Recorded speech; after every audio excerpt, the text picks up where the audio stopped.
The backstage air was thick with hairspray and the cloying scent of foundation. Serafina Swan stood before the vanity mirror, studying the face that stared back. A face meticulously painted into something camera-ready, flawless, and entirely wrong. 24 years old, supposedly the prime of her life, and she could already trace fine lines at the corners of her eyes. She lifted a hand and touched her throat, pressing lightly. Beneath her fingertips, her vocal cords quivered like a wire pulled too tight, on the verge of snapping. "Serafina, you're up next." A production assistant stuck his head through the door, his tone flat, dismissive, the way you'd summon an extra who didn't even merit a name on the call sheet. She nodded. Tonight was the Starlight Summit, the National Original Music Awards. Chloe Sinclair sat in the front row as a nominated guest, draped in diamonds and designer silk. And Serafina Swan, once the odds-on favorite to sweep the entire ceremony, now had to fight for a single performance slot, and even that felt like charity. When the host called her name, the applause was sparse, scattered, already dying before it reached the stage. Serafina walked into the spotlight. It was blinding, the kind of white-hot glare that erased everything beyond the edge of the stage. She gripped the microphone, opened her mouth. Nothing. A ragged, breathy rasp hissed through the speakers, the sound of a bird with its throat caught in a snare, wings beating uselessly against silence. The audience stirred. Murmurs rippled through the darkened seats. "What's going on? Sing already. Did she forget how? I heard her voice has been shot for ages. She's just faking it." Serafina's gaze found Chloe in the front row. Chloe's lips, painted in that particular shade of red she'd stolen from Serafina's vanity 3 years ago, curved upward. A tiny, private smile. Serafina tried again. Her vocal cords scraped against each other like sandpaper, every note raw and bleeding. People started rising from their seats, heading for the exits. Someone near the front let out a deliberate, theatrical boo. "Enough. This is painful. Stop wasting everyone's time." The host hurried on stage, face stretched into an embarrassed grimace, and Serafina was gently, firmly escorted off. As she slipped through the side door, she heard Chloe's voice, warm and gracious, amplified through the sound system. "That's all right. Let's give Serafina a round of applause for her courage." The applause that followed was thunderous. It landed like a slap. 3 days later, rain fell over the old alleyways in the south end of the city. Serafina sat beneath an overpass, an open guitar case laid out in front of her. The handful of coins inside were slick with rainwater, barely enough to buy a cup of noodles. She wore a hoodie washed so many times the original color had surrendered to a weary gray, the hood pulled low over her face, exposing only a sliver of pale chin. Her throat still ached. The doctors had been clear. Her vocal cords had sustained severe damage. The fact that she could produce sound at all was a miracle. Singing? Try again in your next life. She picked up her guitar and pressed her fingers to the strings, playing a melody in silence. A passerby paused, tossed a crumpled $5 bill into the case, and hurried on. Little mute. Slow day again. May came ambling over, a six-pack of beer dangling from one hand, rain streaming down the stubble of her buzz cut. She was in her early 30s, had been singing under this overpass for 6 years, and her voice was rough as gravel scrubbed across glass. But it carried something undefinable, a street-hardened soulfulness that no conservatory could teach. Serafina lifted her eyes and curved her lips into something approximating a smile. May crouched down, twisted open a bottle, and pressed it into Serafina's hand. "Here, wet that busted-up throat of yours." Serafina took a sip. The cold liquid slid down, sharp and punishing, a small, self-inflicted cruelty. "Look at you. You're not bad-looking. How'd you end up in a ditch like this?" May chewed on a wad of betel nut, her words coming out muffled. "Someone screwed you over? Find a lawyer. Go to the cops. What are you doing hiding here playing dead?" Serafina didn't answer. She pulled out her phone. The screen lit up with a push notification. Chloe Sinclair crowned at Starlight Summit. Sterling heir Ethan Sterling proposes on stage. Melts hearts everywhere. The photo showed Chloe covering her mouth, fake tears of joy glistening at the corners of her eyes, while Ethan Sterling knelt before her on one knee, a diamond the size of a quail's egg balanced between his fingers. 2 months ago, that night, the same two people. Chloe had handed her a bottle of water and said, "Serafina, Have some water before you go on. Ethan had stood beside her, his gaze as warm and tender as spring moonlight. She drank. Then the world went quiet. The doctors said her vocal cords had been chemically burned, as though someone had taken sandpaper and scoured them from the inside out. Minimum recovery time, 2 years. And even then, her voice would never return to what it had been. It took her 3 months to accept that fact. Another 3 months to complete the transformation from former singing champion, original songwriting prodigy, into that mute girl, Serafina Swan. Then came the plagiarism accusations. Chloe, in an interview, eyes brimming with artfully restrained tears, claimed that Serafina had borrowed inspiration from her songwriting. She'd been too gracious to pursue it at the time, she said, but now she felt she owed it to real creators everywhere to speak up. Ethan retweeted with the comment, "Support originality. Reject plagiarism." The Sterling Group's PR machine roared to life, and overnight, Serafina became public enemy number 1.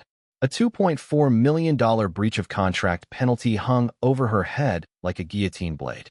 May was still talking, her voice breaking through the rain in fragments. "Look, if you're really done for, I know a guy who runs a bar. Lounge singing. You don't have to be good, just pretty." Serafina shook her head. She looked down. Her fingers moved across the guitar strings in a rapid, fluid sequence, a melody spilling out in silence. A new song. May couldn't read music, but she could read Serafina's face, and that expression wasn't the look of someone killing time. It was the look of someone waiting. Serafina's phone lit up again. A text from an unknown number. 2 words. "It's set." Sender, Old Bernard. Serafina pocketed her phone and stood. She signed to May, "Got to go." "Hey, where are you going?" "It's pouring." May yelled after her. Serafina didn't look back. Her silhouette was thin as a reed that might snap in the next gust of wind, but her stride was steady. Every step landed with weight. May spat out her betel nut and muttered to herself, "That little mute. Something's up." North end of the city. The red brick building. A relic from the 90s, its elevator rattled like a tractor, and the hallways were choked with cardboard boxes and discarded furniture. Serafina climbed to the 3rd floor and knocked on the door of Unit 305. The door cracked open, revealing Old Bernard's face in the gap. A man in his 60s, hair gone white, eyes worn down to a blunt, heavy edge, like a blade that had been used to cut too many hard things. "Come in." The apartment was small and had been converted into a compact recording studio. Soundproofing foam covered every wall. A mixing console, studio monitors, microphone stands, none of it new, but all of it quality gear. 20 years ago, Old Bernard had been a gold record producer, the man behind 3 pop divas and 2 chart-topping kings. Then the Sterling Group had buried him in copyright litigation. His wife took their child and left. He'd spent the years since holed up in this tiny room, scraping by on mixing work for underground bands. "Ghost's new demo is mixed," Bernard said, settling into his chair at the console. He clicked open an audio file. "Listen to the finished track first." A melody spilled from the studio monitors. It was a song Serafina had written 3 years ago, called Deep Sea. She'd just won the championship title. Everyone said she was headed for the stratosphere.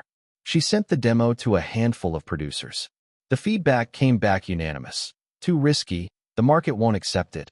Let's find you a different song to launch with." So she'd fired the producers and swapped out the name Serafina Swan. From that day forward, an anonymous musician known only as Ghost began appearing in the music world. No photo, no bio, not even a confirmed gender or age. Every few months, this specter would upload a demo track to the streaming platforms. No credits, no promotion, but every single track hit like a depth charge. Deep Sea was the first Ghost composition to receive a full studio production. Bernard had handled the arrangement. The string section had been recorded remotely by a Bulgarian symphony orchestra. He'd mixed 3 separate versions before settling on this one, which preserved the rough, textured quality of Serafina's damaged vocal cords, like reef rocks scoured by relentless tides. "You sure you want to release this?" Bernard asked. "Once it's out, there's no turning back." Serafina typed a line on her phone and held it up for him to read. There was no turning back 3 years ago. Bernard was silent for a moment. Then, "How's the voice?" Serafina typed, "Recovering well." Dr. Winterbourne says another 3 months, I'll be back to 90%. Dr. Viola Winterbourne, internationally renowned vocal rehabilitation master. 70 years old, living in seclusion in Kyoto, Japan. She had taken on fewer than 5 students in her entire career. 2 years ago, when Serafina had finally tracked her down, Winterbourne had said only one thing. I don't choose students based on talent. I choose based on whether you can endure. What followed was a year and a half of grueling rehabilitation. 6 hours a day, every day, learning to make sound all over again, like an infant. Starting from the simplest scales, calibrating each note one by one. Every phonation felt like dragging a razor blade across her throat. But she endured. More than endured. Under Winterbourne's guidance, she mastered specialized techniques for vocal cord restoration, methods that conventional medicine still hadn't cracked. The Serafina of today was no longer the girl who'd coasted on raw talent 3 years ago. When does Dr. Winterbourne arrive? Bernard asked. Day after tomorrow. She hates flying. Taking a ferry from Kyoto to Shanghai, then the high-speed rail. That's a hell of a journey for one student. Serafina's typing slowed. She said it's not for me. She said she wants to watch the Sterling Group fall, too. Bernard said nothing more. He reopened the audio file for Deep Sea and pushed the volume up. The music flooded the small room like seawater rising. Serafina closed her eyes, her lips moving silently along with the melody. There was a line in the chorus. Those who sink to the ocean floor will one day raise the tidal wave. She stayed at the red brick building until late. Before she left, Bernard sent her a file, the Sterling Group's project schedule for the second half of the year. One event, a music awards ceremony, was highlighted in red. The rain had stopped by the time she headed back. The air held a damp, metallic sweetness, like blood, like something newly born. Serafina returned to her apartment, a subdivided rental, $600 a month, the walls shedding paint like dead skin, the window too warped to seal properly. In winter, the wind knifed through the gaps, sharp enough to cut bone. She was used to it. She'd been living this way for 3 years. When she moved here from her 200-square-meter penthouse with its panoramic river views, she'd brought exactly one suitcase. And a voice that had been poisoned into silence. Her phone rang. Encrypted number. The caller ID displayed a single letter, G. Serafina answered. She didn't speak. The voice on the other end didn't wait for a greeting. Dr. Winterbourne's arriving early. Tomorrow noon. The usual place. A young man's voice, rapid fire, crackling with the hyperactive energy of a career coder. Also, Gideon Blackwood wanted me to tell you. Echo's VoicePrint comparison database is fully built. We're just waiting on your baseline sample. Sis, don't you think it's time you finally met our Mr. Blackwood in person? The man's been waiting 5 years. Serafina hung up. On the other end, Gus Blackwood muttered, she hung up on me again, and spun his chair toward the man seated at the bank of monitors behind him. Gideon Blackwood didn't look up. The glow of the screens carved sharp angles across his face. 27 years old, lean, with high cheekbones and silver-framed glasses. He looked exactly like the kind of tech recluse who never spoke to anyone in his university seminars. But the code scrolling across the monitor in front of him was the underlying architecture of Echo, the largest music streaming platform in the Eastern Hemisphere. He had written every byte himself. He had calibrated every algorithm. 900 million users, 20 million licensed tracks. Average daily engagement, 70 minutes. This empire was his, and he was its silent chief technology officer. When is she coming? Gideon asked. Tomorrow noon. Gus scooted his chair closer. Bro, aren't you curious? Ghost. A living, breathing ghost. Do you know how many people are in the Ghost Society worldwide? 37 million. On our platform alone, Ghost demo tracks have racked up 4.7 billion streams. All free. She's never taken a single cent. What kind of deity does that? That's not human. That's divine. Gideon adjusted his glasses. Quiet. Gus's mouth snapped shut. The VoicePrint samples are organized. Gideon asked. Yeah. Gus transferred a file. All Ghost demos from the past 5 years. Spectral analysis of the vocal segments, formant characteristics, timbral envelope. Fully extracted. Accuracy. Theoretically, 99.7% match rate. Not good enough. Gideon's voice was flat. I want 100. He opened a folder. Inside were the audio files from every one of Serafina's competition performances 3 years ago. He'd spent a year gathering this material, from television archives to fan-recorded fan cams, and had dissected and analyzed every last fragment. At first, it had only been curiosity. 5 years ago, when Ghost's first demo appeared out of nowhere, he'd been a PhD candidate in acoustic engineering at MIT. That voice, clean to the point of translucence, had stopped him cold. He'd fed the demo into his analysis software and spent 3 months trying to deconstruct its acoustic properties. He failed. The vocal technique was too perfect, flawless to the point of being an unsolvable equation. He started tracking every Ghost release. He watched this musician's artistry evolve at an impossible velocity, from the crystalline purity of the early tracks to the complex textures of later works, weaving in jazz, electronic, even folk influences. Every release was a metamorphosis. He made Ghost the subject of his research. He wrote a paper that caused a sensation at the International Acoustics Conference. But he published nothing about Ghost's identity. He didn't want to break the mystery. If he was honest with himself, he enjoyed it. Then, 2 years ago, while analyzing a new demo, he found it. A microscopic anomaly, so faint it was almost beneath the threshold of detection. The spectrograph showed a minute fracture in the upper mid-range frequencies, the acoustic signature of scar tissue, vocal cords that had been damaged by some external force, leaving behind a permanent, nearly invisible mark. He pulled the audio from a competition winner 3 years ago, ran a cross-comparison. Similarity, 97%. The competition winner's name was Serafina Swan. She had supposedly been forced out of the music industry by plagiarism scandals and vocal cord damage. She had vanished without a trace. He ran the comparison again, all night. As dawn broke, he reached his conclusion. Ghost was Serafina Swan. Serafina Swan was Ghost. But how had a rising star become an anonymous specter? What had caused the damage to her vocal cords? And what lay behind the plagiarism allegations? He didn't approach her directly.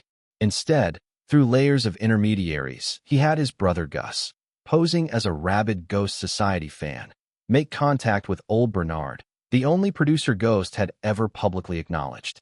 That was how he learned about Dr. Viola Winterbourne, how he discovered that Serafina had been undergoing vocal rehabilitation for 2 years, and how he uncovered the story that had taken place backstage at a talent competition 3 years ago, a story recorded in no official file. From that day forward, he made a decision. Until Serafina was ready, he would pave the road ahead of her, silently.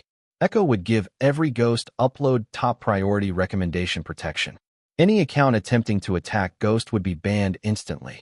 Any copyright dispute involving Ghost would trigger proactive intervention from the platform's legal team. He was like a guardian keeping watch over a Ghost, sweeping every obstacle from a path whose traveler had yet to arrive. Gus leaned over to peer at Gideon's screen. "Bro, do you like her?" Gideon shut off the monitor. "Sleep." He stood, his voice as cool as ever. "We have things to do tomorrow." Gus just grinned. The next day, at noon, Serafina met Dr. Winterbourne at the usual place.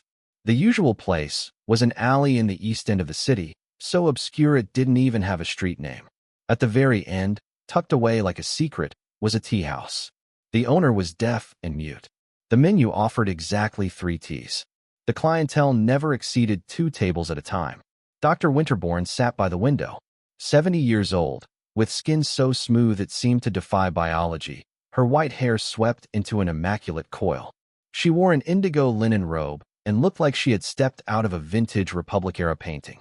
"Open," she commanded. Serafina opened her mouth. Winterbourne slid a laryngoscope in, pressed her other hand against Serafina's throat, and instructed her to produce a series of tones. Ah-ee-oh-oh. The sound scraped out with effort, like water choking through a rusted faucet. Winterbourne frowned for a long while, then withdrew the scope. Her expression was neither pleased nor disappointed. "Better than last month," she said, pulling out a tissue to wipe her hands. "But only marginally." Serafina signed. "Thank you, teacher." Winterbourne glanced at her. "Don't thank me. The fact that your voice has recovered to this point isn't my accomplishment. It's your own grit.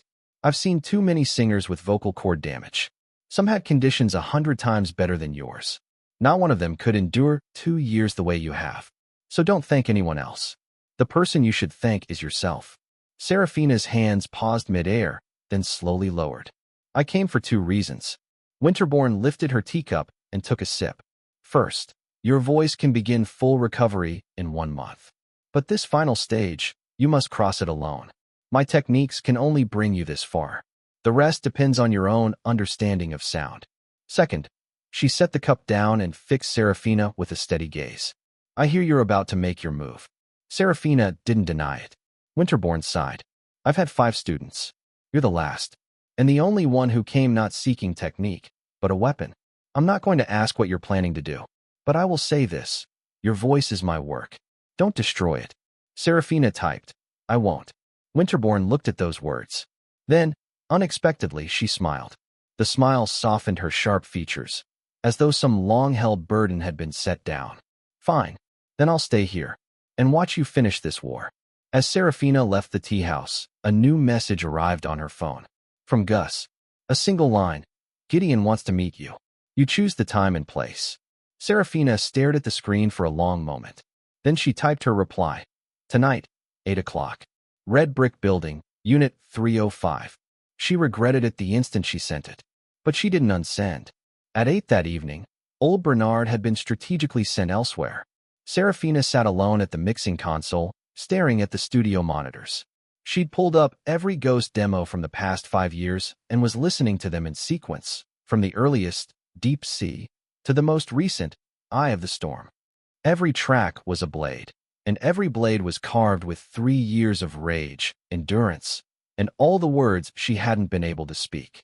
She thought about that night. 3 years ago, the victory celebration. She'd just won the Starlight Summit Championship. Ethan Sterling had gone down on one knee in front of everyone and proposed.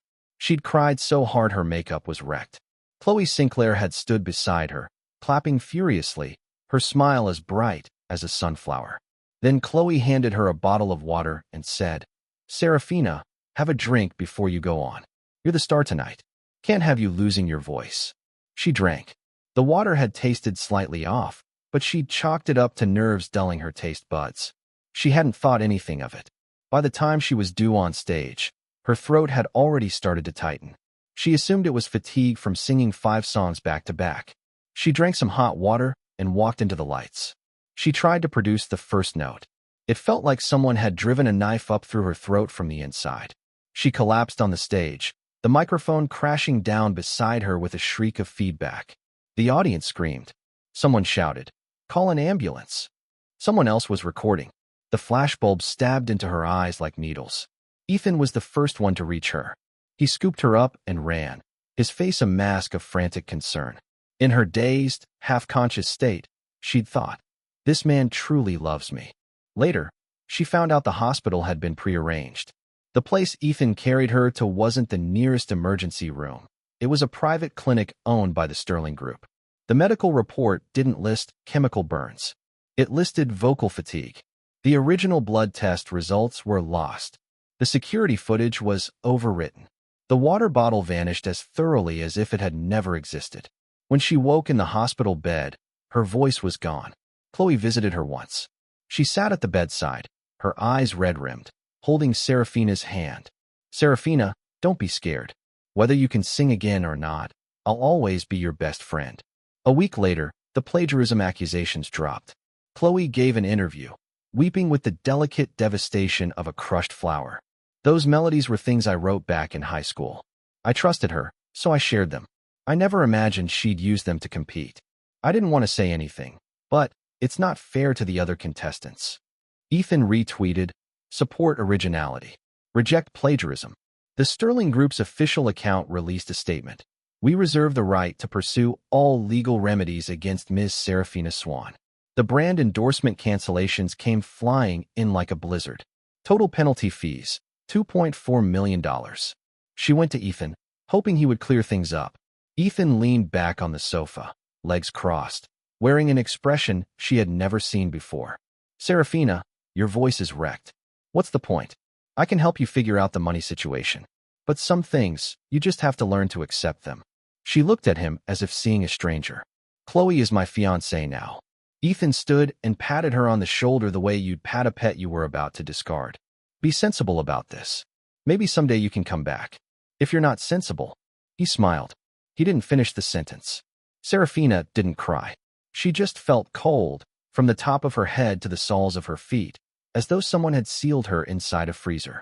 She walked out of the Sterling Group building. It was raining. She had no umbrella. She walked through the downpour, her throat burning like it was filled with fire, but she couldn't make a single sound. Even her crying was silent, just her mouth open, gasping. She walked for a long, long time. She ended up under the overpass. May was packing up her gear. She saw Serafina, soaked to the bone, and froze for a second. Then she pulled her under the bridge, wrapped an old army coat around her shoulders, and said, "Hey, little girl, what happened to you?" Serafina opened her mouth. Nothing came out. May looked at her for a long moment. Then she said, "All right. You don't have to talk. Stick with me from now on. You won't starve." That night, Serafina slept in May's rented room, wrapped in a blanket that smelled of cigarette smoke. She kept her eyes open until dawn. When morning came, she washed her face, borrowed May's old phone, and registered a new email account. She sent the first message to Dr. Viola Winterbourne in Kyoto, Japan. The subject line was a single sentence: "Please save me. I'm not asking to sing again. I'm asking to stay alive." A knock at the door pulled Serafina out of the memory. She closed the audio files, stood, and walked over to open it. Two people stood in the hallway. The one in front was tall and lean, with silver-framed glasses, a black hoodie, and a laptop bag slung over one shoulder.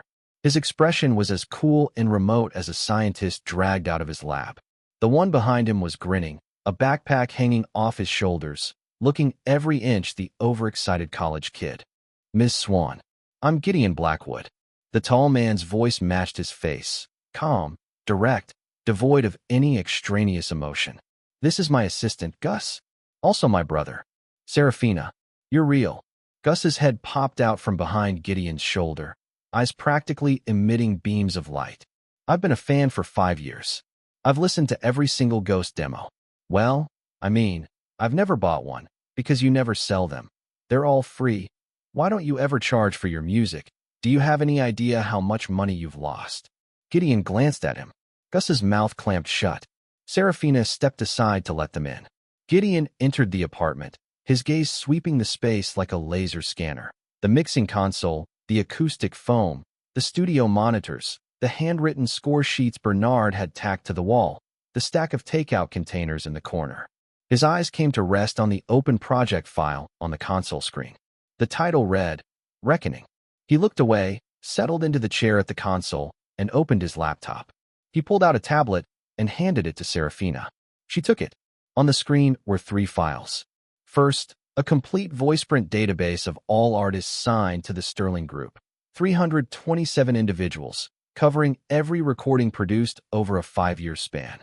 Second, an organizational chart for something called the Resonance Alliance. Members included music producers, acoustic engineers, copyright attorneys, and investigative journalists.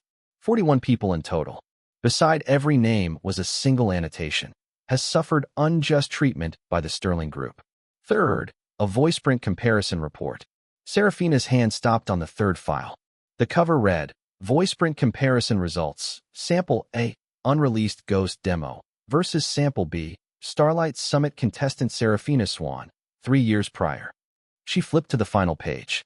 The conclusion was printed in bold.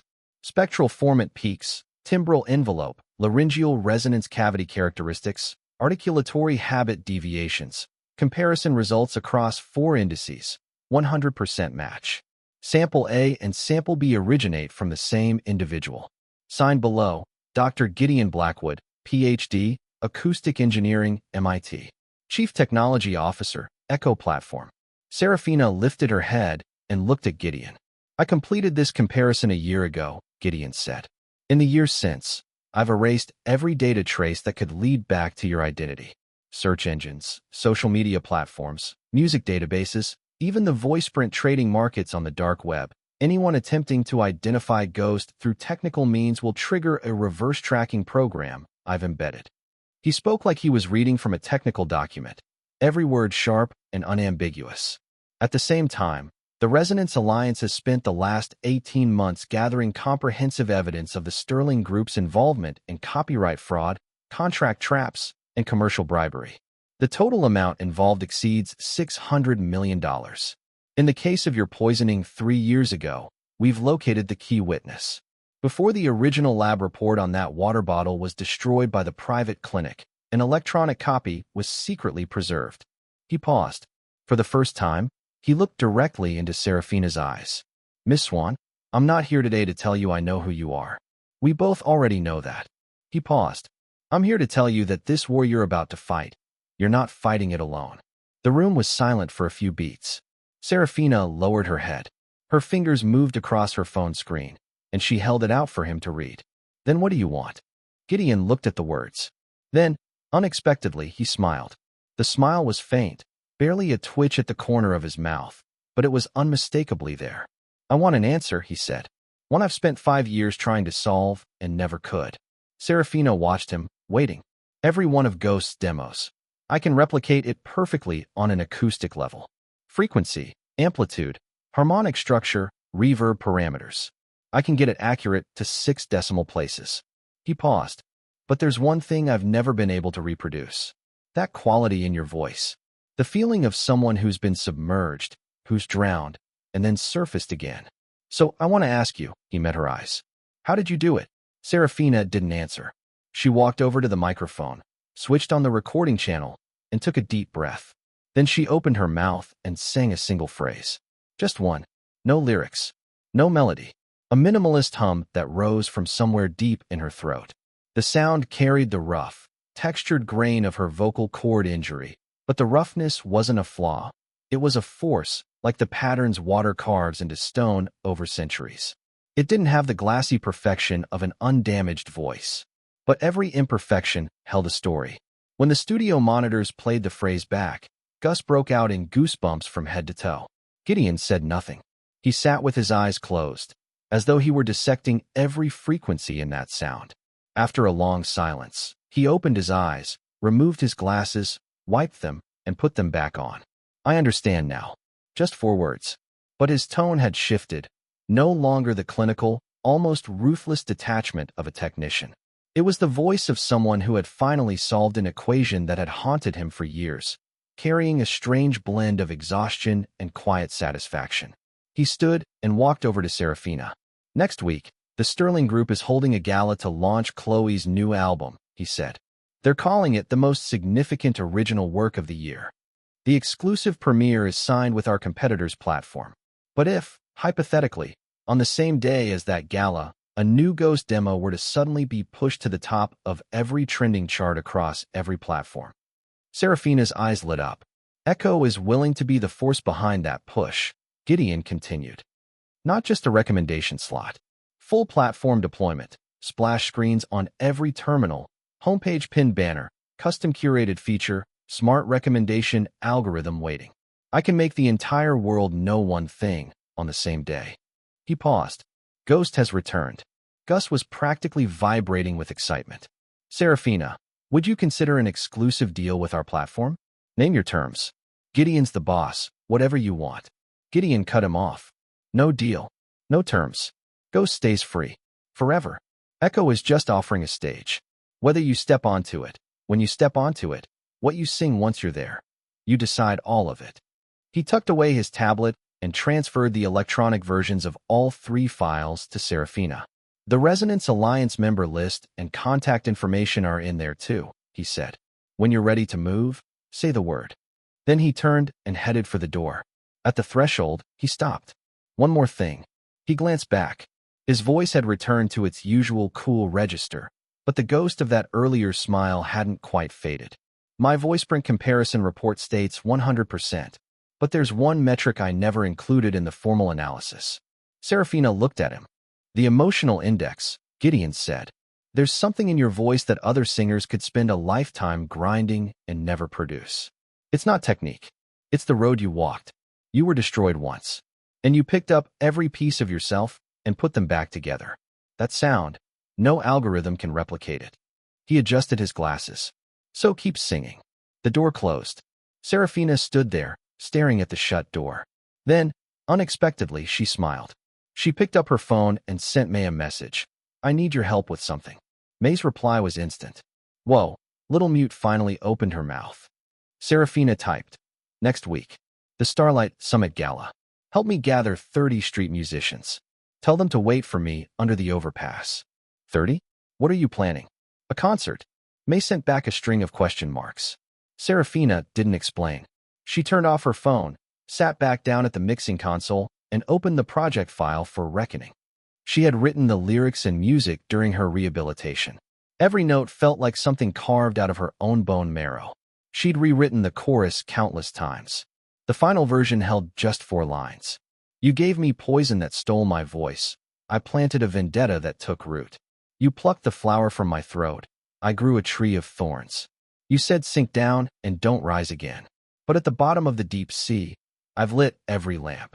She put on her headphones, pushed the volume up, and began recording harmonies. 1 layer, 2, 3, 4. She recorded 8 vocal tracks alone, using the specialized techniques Dr. Winterbourne had taught her. Within the same melodic phrase, she presented the full arc of her voice, from undamaged to broken to rebuilt. The lowest track was nearly a rasping whisper. The highest cut, like a blade through glass. When all 8 layers converged, the monitors erupted with a sound that was almost terrifying in its beauty. She stopped, removed the headphones. Outside the window, the rain had stopped without her noticing. Moonlight filtered through the grimy glass, falling across the mixing console, across her face. She picked up her phone and messaged Bernard. Reckoning is recorded. Ready for mix. Then she sent another message to Gus. What date is the gala? Gus's reply was instantaneous. Next Saturday, 7 p.m., Mercedes Center. Serafina, are you coming? Serafina didn't respond. She leaned back in her chair and closed her eyes. Moonlight rested on her eyelashes like a thin layer of frost. 3 years. Those who sank to the ocean floor. It was time to raise the tidal wave. The night of the Starlight Summit Gala, the Mercedes Center blazed with lights. The red carpet stretched from the entrance to the curb. 3 rows of media pit, bristling with telephoto lenses. The shrieking of fans was audible 2 blocks away. Sterling Group's security personnel in black suits stood in a cordon, earpieces crackling with intermittent commands. When Chloe Sinclair stepped out of the stretch Lincoln, the flashbulbs erupted like fireworks. She wore a champagne fishtail gown, one hand tucked elegantly into the crook of Ethan Sterling's arm. Her smile calibrated to display exactly 8 perfect teeth. Ethan was in a custom navy tuxedo, a pigeon's blood ruby pinned to his lapel, occasionally lifting his free hand to wave at the fans on either side. Chloe, over here. Ethan, this way. Chloe, we love you. Reporters hammered their shutters. The red carpet host's voice quivered with theatrical excitement. Chloe Sinclair and Ethan Sterling have just made their joint entrance at the signature wall. This marks their 3rd joint appearance at a major gala since publicly confirming their relationship, and rumors are swirling that wedding bells may be near. Chloe pressed her lips together in a demure, practiced smile, radiating just the right note of bashfulness. Ethan leaned down and murmured something in her ear. Her smile sweetened. They entered the main hall. 3,000 seats filled the arena. The front rows held a constellation of celebrities and industry power players.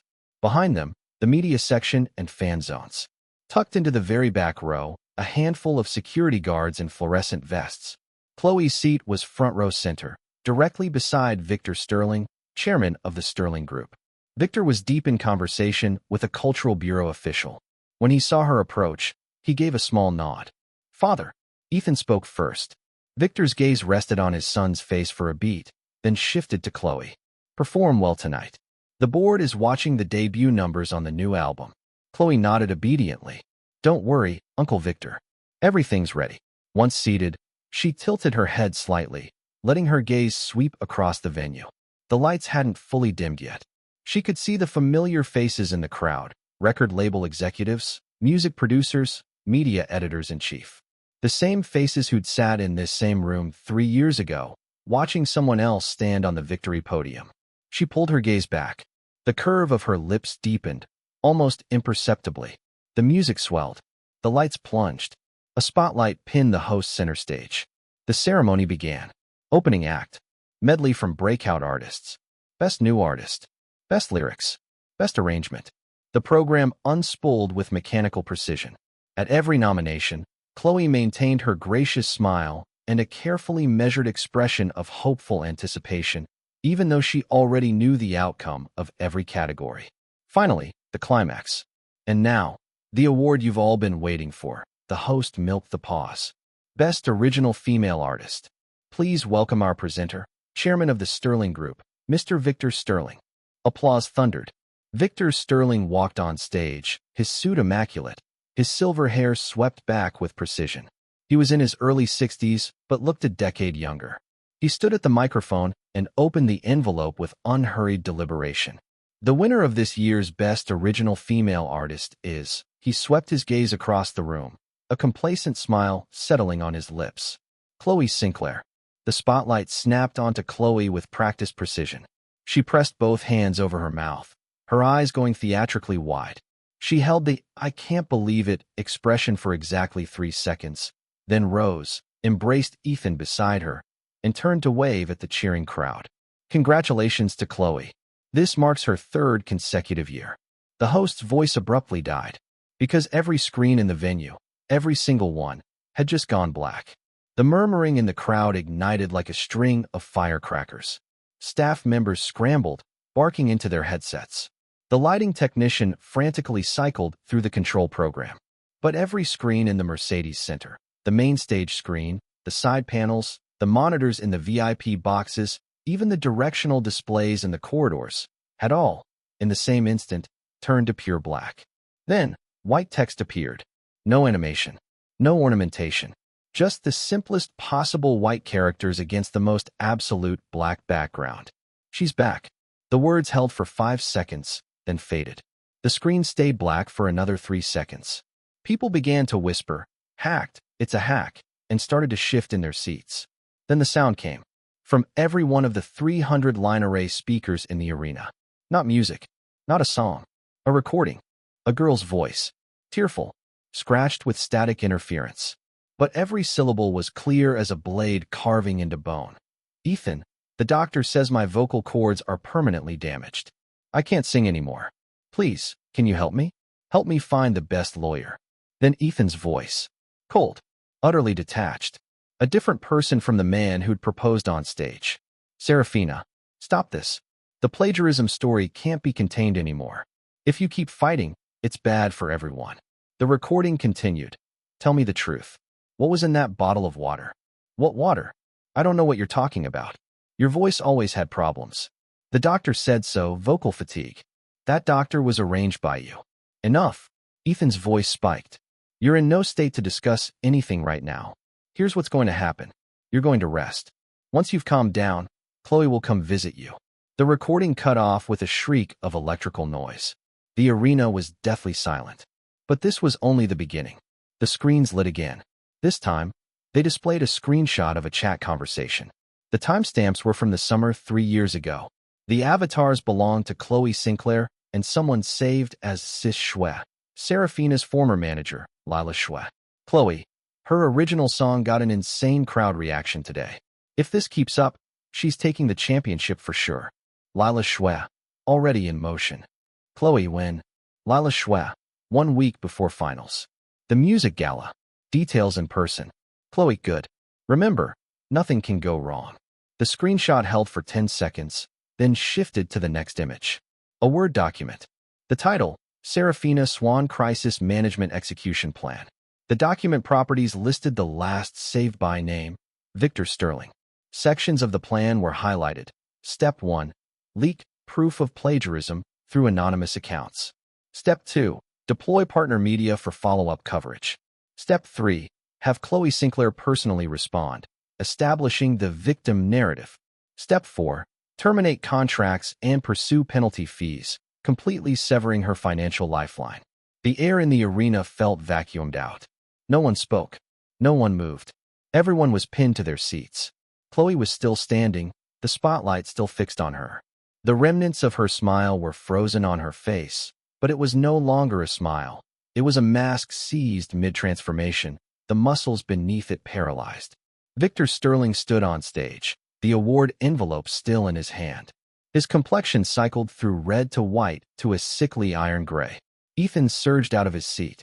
He reached for Chloe, instinct driving him to pull her away from this collapsing stage. Then the phones went off. Not one person's phone. Every phone in the arena. 3,000 devices, 3,000 simultaneous push notifications, 3,000 vibrations merging into a low, dense, humming roar, like the warning thrum of a hive before the swarm takes flight. Every person looked down at their screen. Every lock screen displayed the same notification. Echo Music official notice. Creator Ghost, whom you follow, has released a new work. Someone gasped. Then a second. A third. The gasps rippled outward like rings on water, growing into a wave. And then the wave broke, and the entire arena detonated into chaos. Chloe pulled out her own phone. Her fingers were shaking so violently she could barely hold it. Ethan leaned in to look. The screen light drained the color from his face, inch by inch. On the screen was a pure black poster. Centered, 5 stark words. She's back. In the lower right corner, the artist credit was a single word, Ghost. The phantom who'd vanished 5 years ago had truly returned. The trending charts were carpet-bombed within 5 minutes. Ghost returns detonated across every social platform like a nuclear strike. 7 of the top 10 trending topics were Ghost-related. The Ghost Society Global Fan Coalition organized a unified profile picture campaign within 3 minutes. Solid black, single white letter G. Fans flooded Echo. Ghost's artist page saw 80 million visits in the first 15 minutes. The servers teetered on the brink of collapse.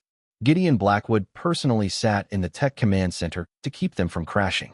Inside the Mercedes Center, the chaos continued. Reporters' phones were ringing off the hook. Photojournalists were firing their shutters at the stage screens in a frenzy. Sterling Group staffers tried to rush the control booth to cut the power, only to discover every system had been remotely locked. No local override was possible. Victor Sterling descended from the stage into the pandemonium, his face iron gray, already barking into his phone. Find out who did this. Now, on the other end, someone stammered uselessly. Chloe was being half-carried, half-dragged toward the backstage exit by her manager and assistants. Her heel caught on a step and twisted. No one noticed. Ethan walked at the front, fast, not looking back. His phone vibrated endlessly. Every notification was worse than the last. Brands suspending partnerships, media demanding statements, legal calling emergency meetings. He yanked at his tie, his Adam's apple bobbing. Just as they were about to push through the side exit, Chloe stopped. Beside the door stood a thin figure in a black hoodie. The hood was pulled low, revealing only the lower half of a face. The figure lifted a hand and slowly pushed the hood back. Serafina. 3 years. She'd lost weight.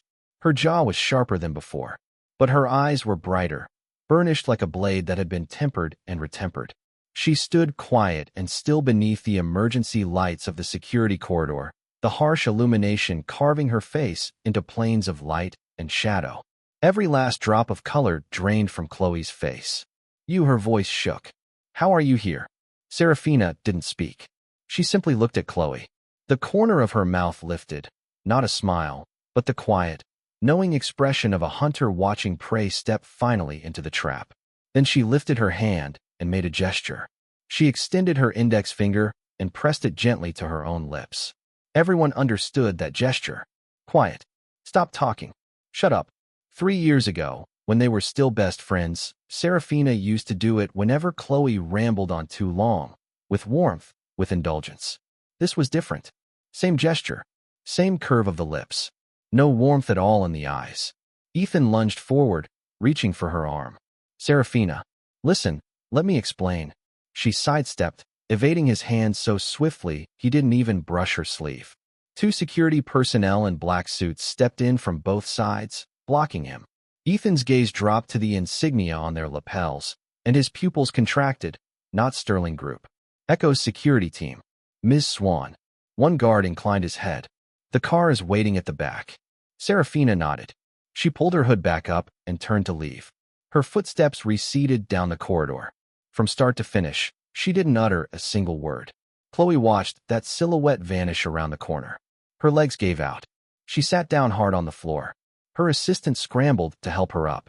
Chloe grabbed the assistant's arm, her nails digging into the woman's skin, her voice squeezed through clenched teeth. She was supposed to be mute. She was supposed to be mute. No one could answer her. Outside the rear exit of the Mercedes Center, a black executive car idled at the curb. The door slid open automatically, revealing Gideon Blackwood's profile. Screen light illuminated his face. He was watching the real-time data stream on his phone. The Mercedes Center's internal displays were fully overridden remotely.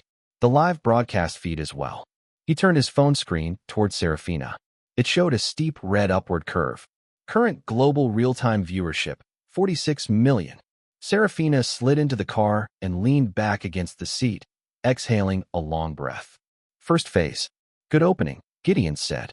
Serafina typed on her phone and held it out. Not a phase. First piece on the board. Gideon read the words. Behind his glasses, something glinted. In all the time he'd known her, this was the first time he'd seen this expression. Not anger, not grievance, but a stillness so absolute it was almost terrifying. The calm of someone who had waited 3 years for this moment and discovered that her heartbeat was far steadier than she'd imagined. Where to, he asked. Serafina typed. The overpass. May's waiting. The car slid into the night. Behind them, the Mercedes Center shrank in the distance, a castle in flames, and Serafina Swan didn't look back. In her earbuds, Gus had already routed the real-time comment data from the new demo launch. The screen scrolled at hundreds of comments per second. The overwhelming majority said the same thing. Ghost is back. She's finally back. By the time the news reached Chloe, she was already back at Sterling Group headquarters. She sat on the sofa in her office.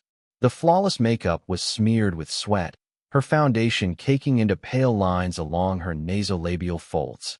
In front of her stood her manager, Lila Shwe, and Ethan. Victor Sterling sat behind his vast desk, smoking a cigar in silence, the smoke veiling his face. What does tech say? Chloe's voice was tight. The system was breached. Ethan loosened his collar with agitated jerks. The attack bypassed the firewall by rewriting the base-level protocol. They went straight through our entire network security chain. Tech can't even find the breach point. Then call the police. A hack like this, it's a criminal offense. Call the police? Victor finally spoke. His voice was quiet, but every word had weight. And then what? The police arrive. How do you plan to explain the chat logs and the execution plan that just appeared on that screen? Tell them it was all fabricated. Chloe opened her mouth. Closed it. Lila ventured. Mr. Sterling, what do we do? The internet is exploding. Top 3 trending topics are all ghost. Chloe's award has been pushed to 18th place, and the comments section is a bloodbath. I've already mobilized the crisis PR team. Victor stubbed out his cigar in the crystal ashtray with slow, grinding pressure, like crushing an insect. First, issue a statement that the gala was targeted by a cyber attack from unknown sources, which broadcast falsified audio and documents. Simultaneously, send legal notices to all media platforms reposting the content. Demand immediate takedown. And ghost? Lila asked. She chose today to drop a new demo. It's clearly aimed at us. If we don't respond, we're essentially conceding every allegation. Victor was silent for a moment. Then, find her. Unmask Ghost. She's been anonymous for 5 years. 5 years of no one finding her is 5 years of no one seriously looking. Victor's gaze swept the room, landing finally on Ethan. You. Contact Echo. See if you can get Ghost's real name registration data. Whatever it costs. I want to know who this person is. Ethan was nodding when his phone rang. He answered. Listened. His face changed. What? He hung up and turned to Victor. Echo just issued a public statement. He held up his phone. On the screen was the statement from Echo's official account. Just a few terse lines. Every word drove in like a nail. Regarding recently circulated online information concerning our platform creator Ghost, Echo Platform hereby declares. Ms. Ghost is a verified independent musician on Echo. All her works have undergone copyright certification on our platform. We have noted that certain third parties may be involved in activities infringing upon Ms. Ghost's lawful rights. Our platform's legal department has initiated relevant investigative procedures. Furthermore, directed at any attempt to illegally obtain Ms. Ghost's personal information through technical means, our cybersecurity department will lawfully deploy countermeasures and reserves the right to pursue full legal accountability. Signed, Echo Platform Legal Department and Cybersecurity Department, Joint Statement. The office fell into a dead, suffocating silence. Victor Sterling's face, beneath the overhead lights, was the color of meat pulled from a freezer. Mr. Sterling. Someone from PR burst through the door, her expression worse than anyone else in the room. We've got a problem. The brands are calling. One of our annual framework clients is demanding an immediate suspension of all of Chloe's endorsement activations. 3 other brands have deleted every post related to Chloe from their official accounts. Before she'd even finished, Lila received a message of her own. She read it, and her lips went white. Mr. Sterling, the Cultural Bureau just contacted us. They've received over a dozen real-name complaints against the Sterling Group. They're demanding we cooperate with an investigation. The news hit like a boulder hurled into already turbulent water. Ripples spread outward, one after another. Victor Sterling's expression was beyond description. The vertical crease between his brows had cut so deep it looked axed into the bone. When Serafina returned to the overpass, May was sitting on her guitar case, smoking. "Hey, you're back." May flicked her cigarette but into a puddle and gave Serafina a long up-and-down look. "I saw everything online." "So, Ghost, that's you." Serafina didn't answer, but her eyes gave it away. "I knew it." May tucked her cigarette pack into her pocket and stood. "I always knew something was off about you, little mute. 2 years I've known you, and I've never once seen you panic. Even when the city inspectors were chasing us off, you never even flinched. That's not the face of someone who's down on her luck." Serafina sat beside her and pulled out her phone. She typed, "Tomorrow, 3 p.m. Right here. Help me find 30 people. You're really doing this?" May's eyes lit up. "I thought you were joking." Serafina typed, "Not a concert. Rehearsal. Next month, I'm holding a real concert. Global live stream." May stared at the words. Her mouth opened, shut, and then she swore. "Fine," she said. "This overpass doesn't have a lot of things, but people who can sing? Dime a dozen. 30. I'll get them for you." Serafina nodded. Then she typed another line. "Also, set up a meeting with Lila Shwe." May froze. "Your old manager? The one who sold you out?" "Yes." "What for?" Serafina pocketed her phone without answering. She looked down at her open palms. Her fingers were long and slender, the pads calloused from years of guitar. 3 years. These hands had learned a new instrument, had played in freezing weather beneath an overpass until they went red and numb. Every time she looked down, she saw these calluses. Calluses didn't fade. Neither did debts. Every single account would be settled.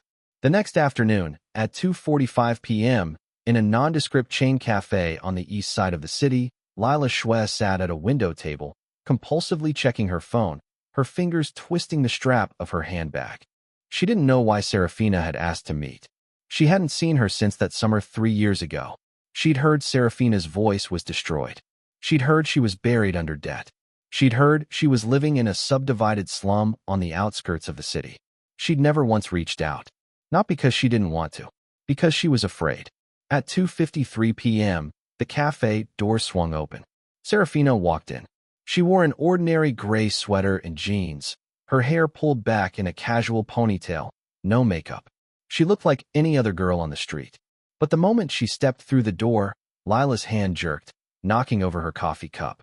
Brown liquid flooded the table. Serafina sat down across from her, pulled out her phone, and typed a line. "Lila. Long time." Lila stared at the words. Her lips moved for a long time before she managed. Your voice still isn't better?" Serafina didn't answer. She kept typing. "I didn't ask you here to catch up." Lila's heart stuttered. Serafina set her phone on the table. The screen showed a photo, a scanned document. The document header read, "Serafina Swan Crisis Management Execution Plan." She zoomed in on the document properties. The last saved by field clearly displayed, Lila Shwe. Lila's face drained. That wasn't me." Serafina cut her off, typing rapidly. 3 years ago, you fed all my schedules and rehearsal plans to Chloe's team. That execution plan, you discussed it with Ethan's assistant. I've gone through every version of it. 2 sections have stylistic patterns that match every PR document you wrote across 3 years of handling my career. She paused, lifted her eyes, and met Lila's gaze. I didn't come here to accuse you. I came to give you a choice. Lila's breath came fast and shallow. Sweat beaded at her hairline. Her lips trembled, and her voice came out shaking. What choice? Option 1. Keep standing on their side. I will submit every piece of evidence to the authorities and to the Industry Regulatory Commission. This plan, the documents where you forged contracts to help Chloe poach my endorsements. Every bank transfer record between you and Ethan involving illicit payments. You've been in this industry 15 years. You know exactly what happens when all of this lands. Lila's body sagged as though her bones had been pulled out. She braced both hands on the table to keep from sliding off her chair. Serafina paused, giving her enough time to absorb the full weight. Then, unhurriedly, she typed the final section. Option 2. At the right moment, tell everything you know. About the bottle. About the falsified medical report. About what Victor Sterling said in the boardroom. If you talk, I go after Victor, Ethan, and Chloe. If you don't, we all go down together. Lila's head was bowed. Her shoulders shook. The cafe's sound system was playing soft jazz, utterly incongruous with the frozen air above this small round table. She lifted her eyes to Serafina, mouth opening as if to speak. But Serafina wasn't looking at her anymore. She pulled up another photo on her phone and turned the screen around. It was a bank transaction record. At one timestamp, highlighted in red, the memo field of a deposit read, Sync Serafina. 3 years ago, Chloe had you pick up a cash payment. That sum has no corresponding source in your income across 6 quarters before or after. The lab report on the water bottle should have been archived at the Sterling-owned private clinic. It's the only one missing from the system. You were the one who handled the archiving. Serafina finished typing, put her phone away, and stood. She didn't say another word. No expression of anger. No tone of accusation. She didn't even glance at Lila again. She simply pushed a post-it note across the table, an address. Red Brick Building, Unit 305. Bernard's Studio. 3 days. Her fingers tapped the final 2 words onto the screen. You have 3 days. Then she turned and left. The cafe door swung shut on a trail of unhurried footsteps, and Lila Schwa collapsed in her chair. 3 days later, Lila didn't show at the Red Brick Building. She chose a third path, packing a bag and slipping out of the city. What she didn't know was that since the moment she'd left that cafe, every call, every message had been under the Resonance Alliance's surveillance net. The plane ticket she bought to a tropical island. The boarding information was forwarded to Gideon Blackwood's computer the same second her ID card scanned at the gate. Gideon forwarded the intel to Serafina with a single-line addendum. Intercept. Serafina's reply was simple. No? Then another message. The further she runs, the guiltier she looks. By the time the trial opens, she'll come back on her own. October in Shanghai. The plane trees in the old French concession were turning gold. Chloe Sinclair's new album launch had been relocated to a private club in Sinan Mansions, the Sterling Group's carefully orchestrated comeback debut after the gala catastrophe. 2 weeks had passed since that night. In those 2 weeks, the Sterling Group had deployed every resource at its disposal. Legal had fired off cease and desist letters to 7 platforms. PR had bought 3 waves of scrub and berry trending topics.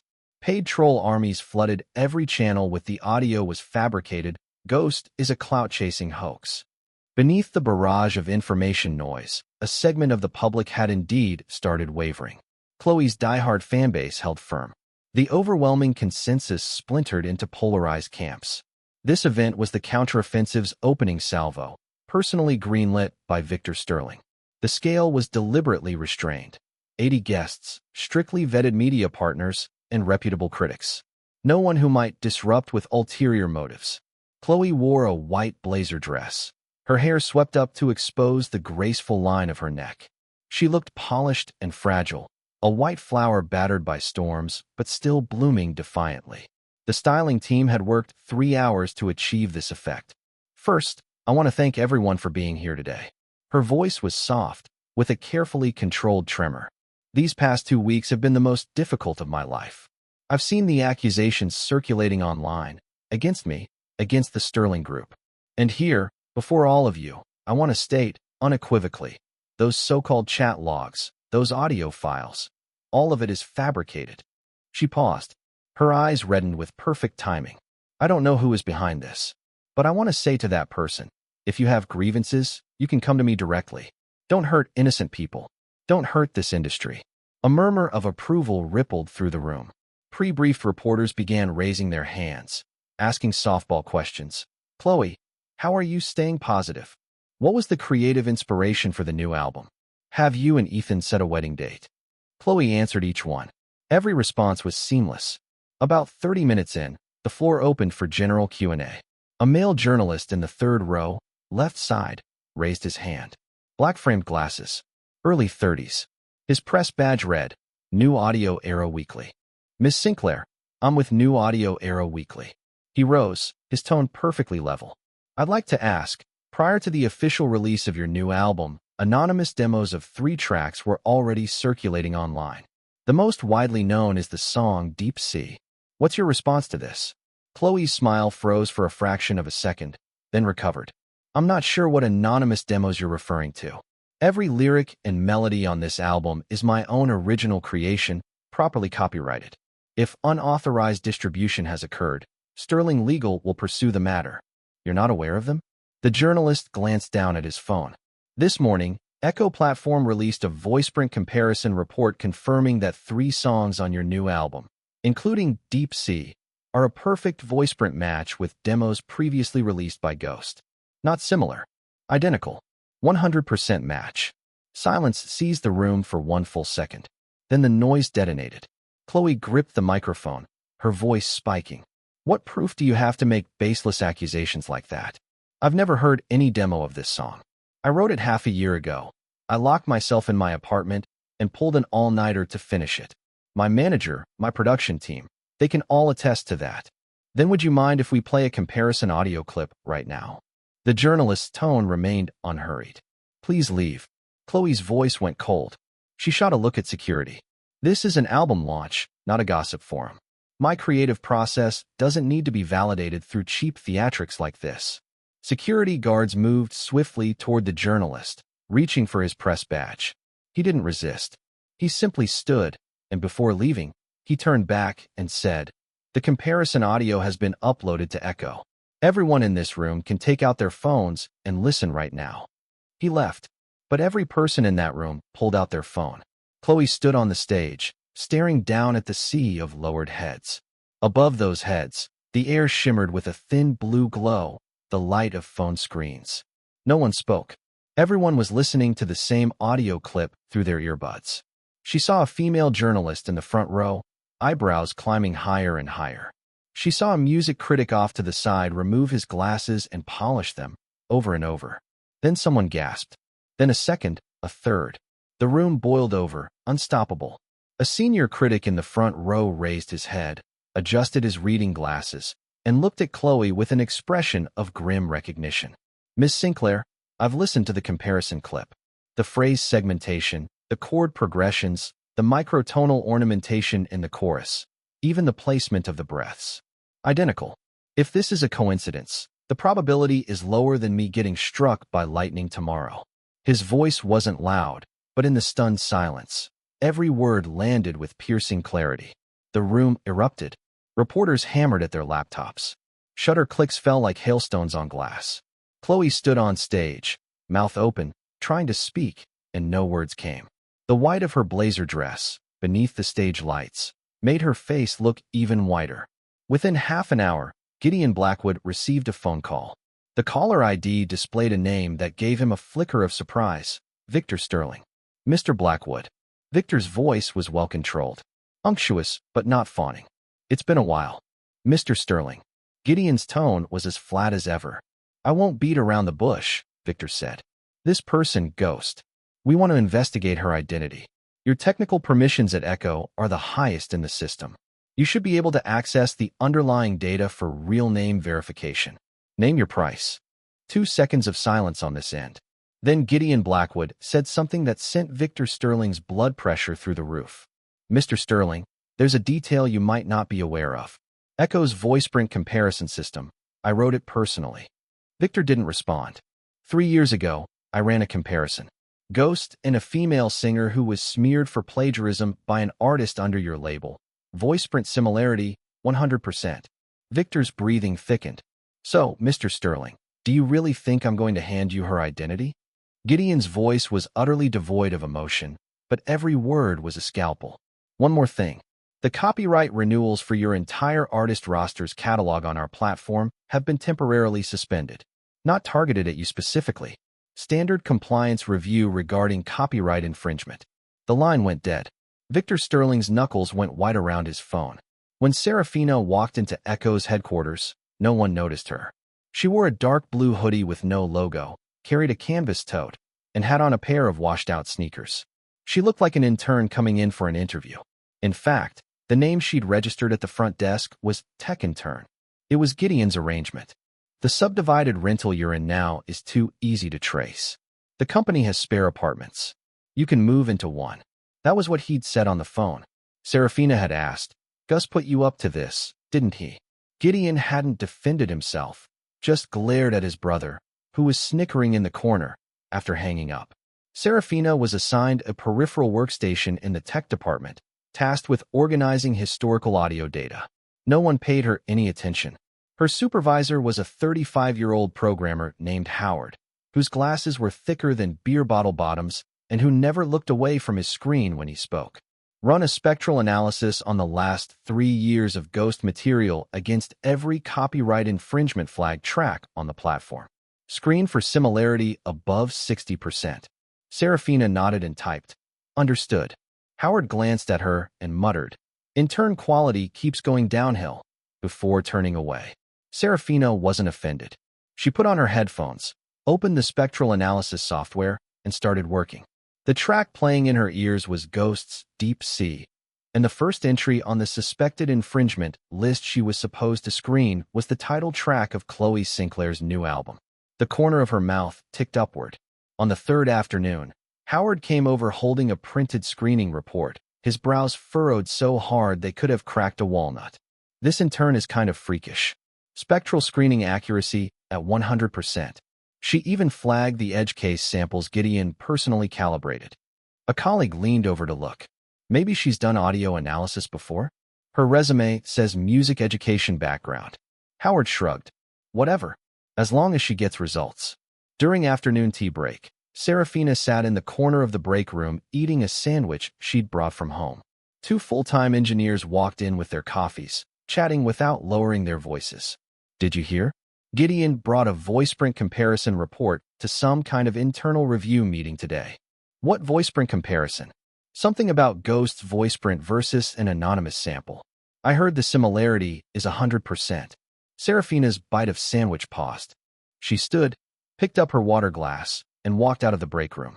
At the end of the corridor, the conference room door was closed. Through the frosted glass, she could make out a few blurred silhouettes.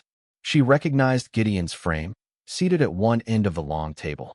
Across from him sat several of Echo's VPs and the marketing director. She lowered her head and walked quickly back to her workstation.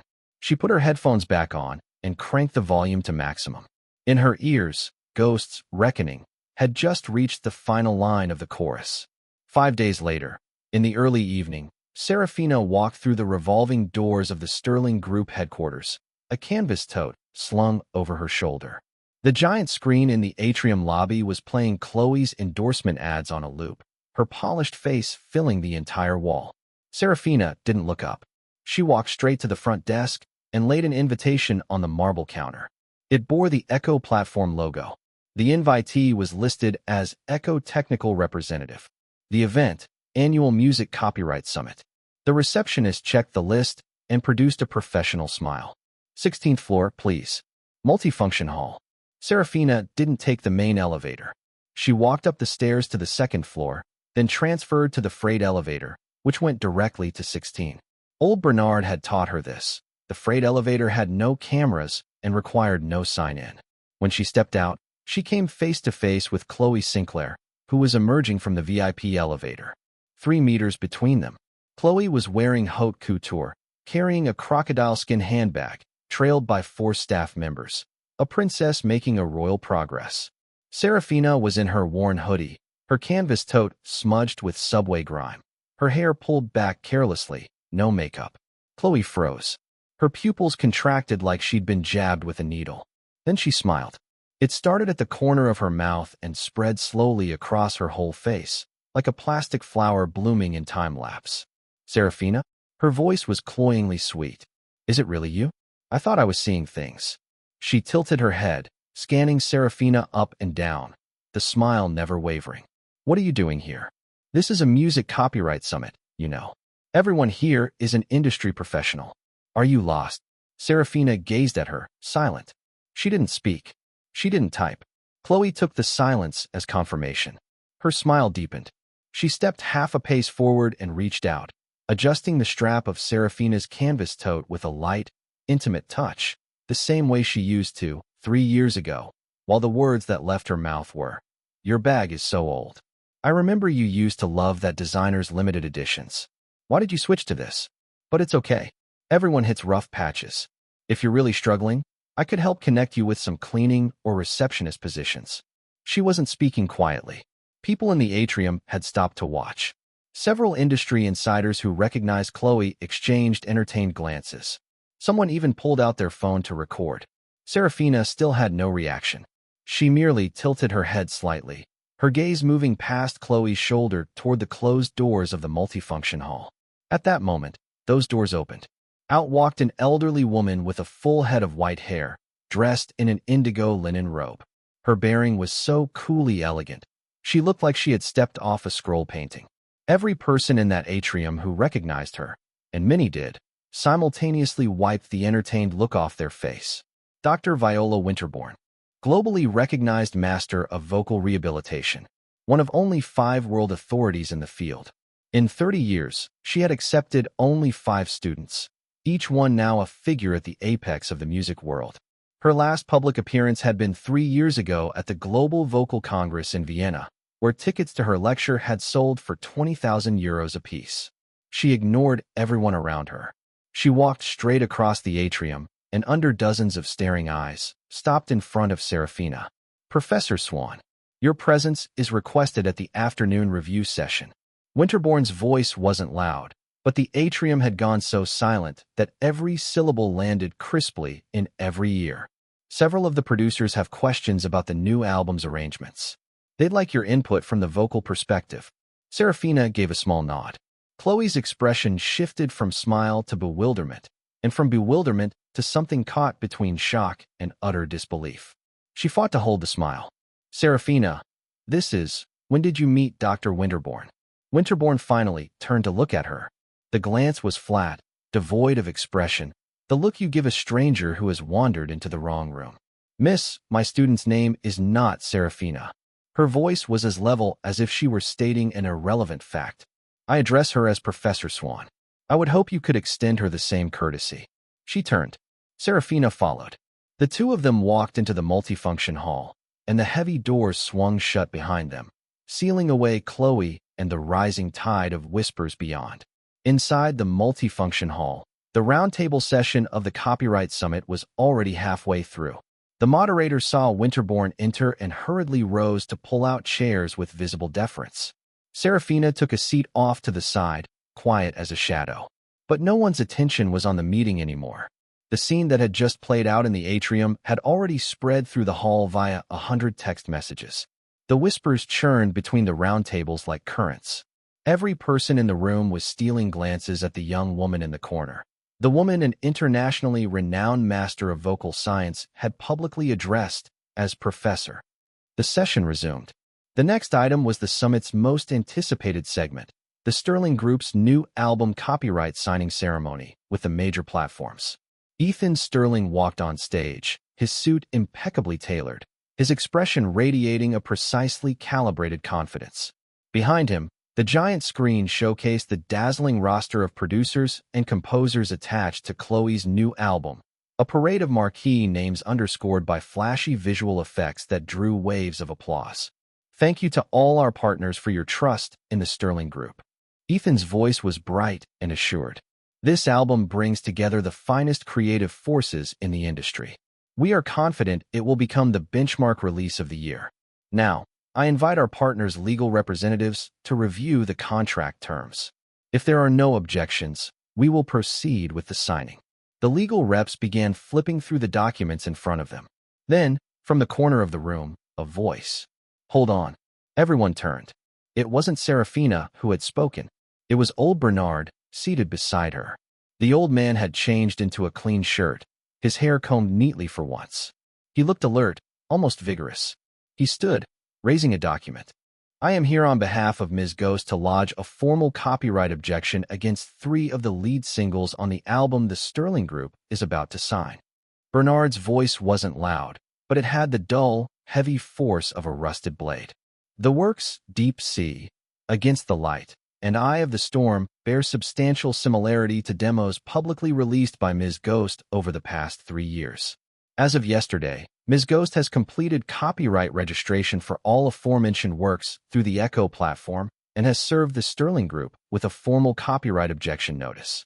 I am hereby notifying all partner representatives present.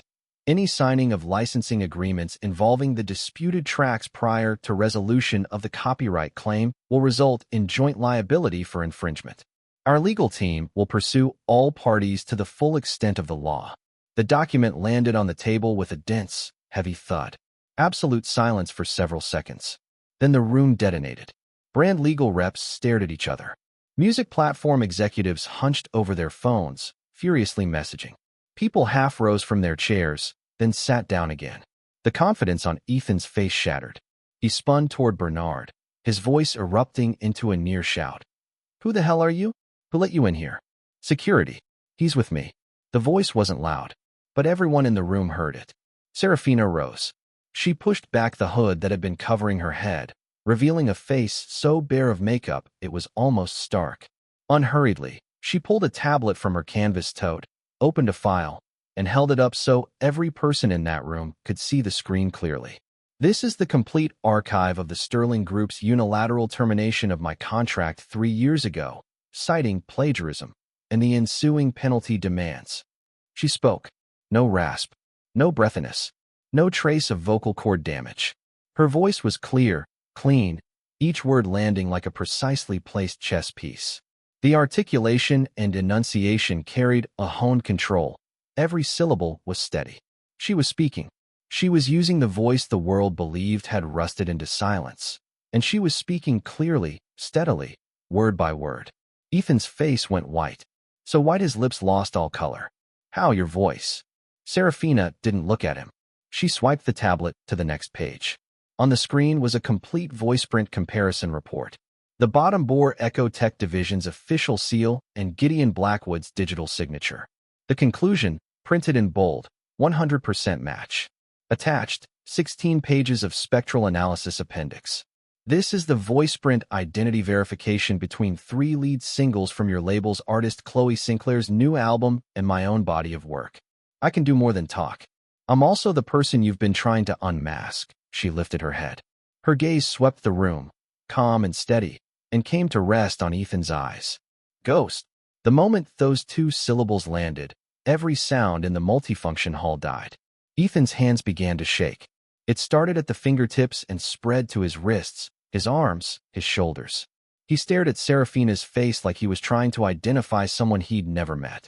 It was the same face as 3 years ago, but the expression on it. He had never seen that expression. Not hatred, not fury. A cold, quiet stillness.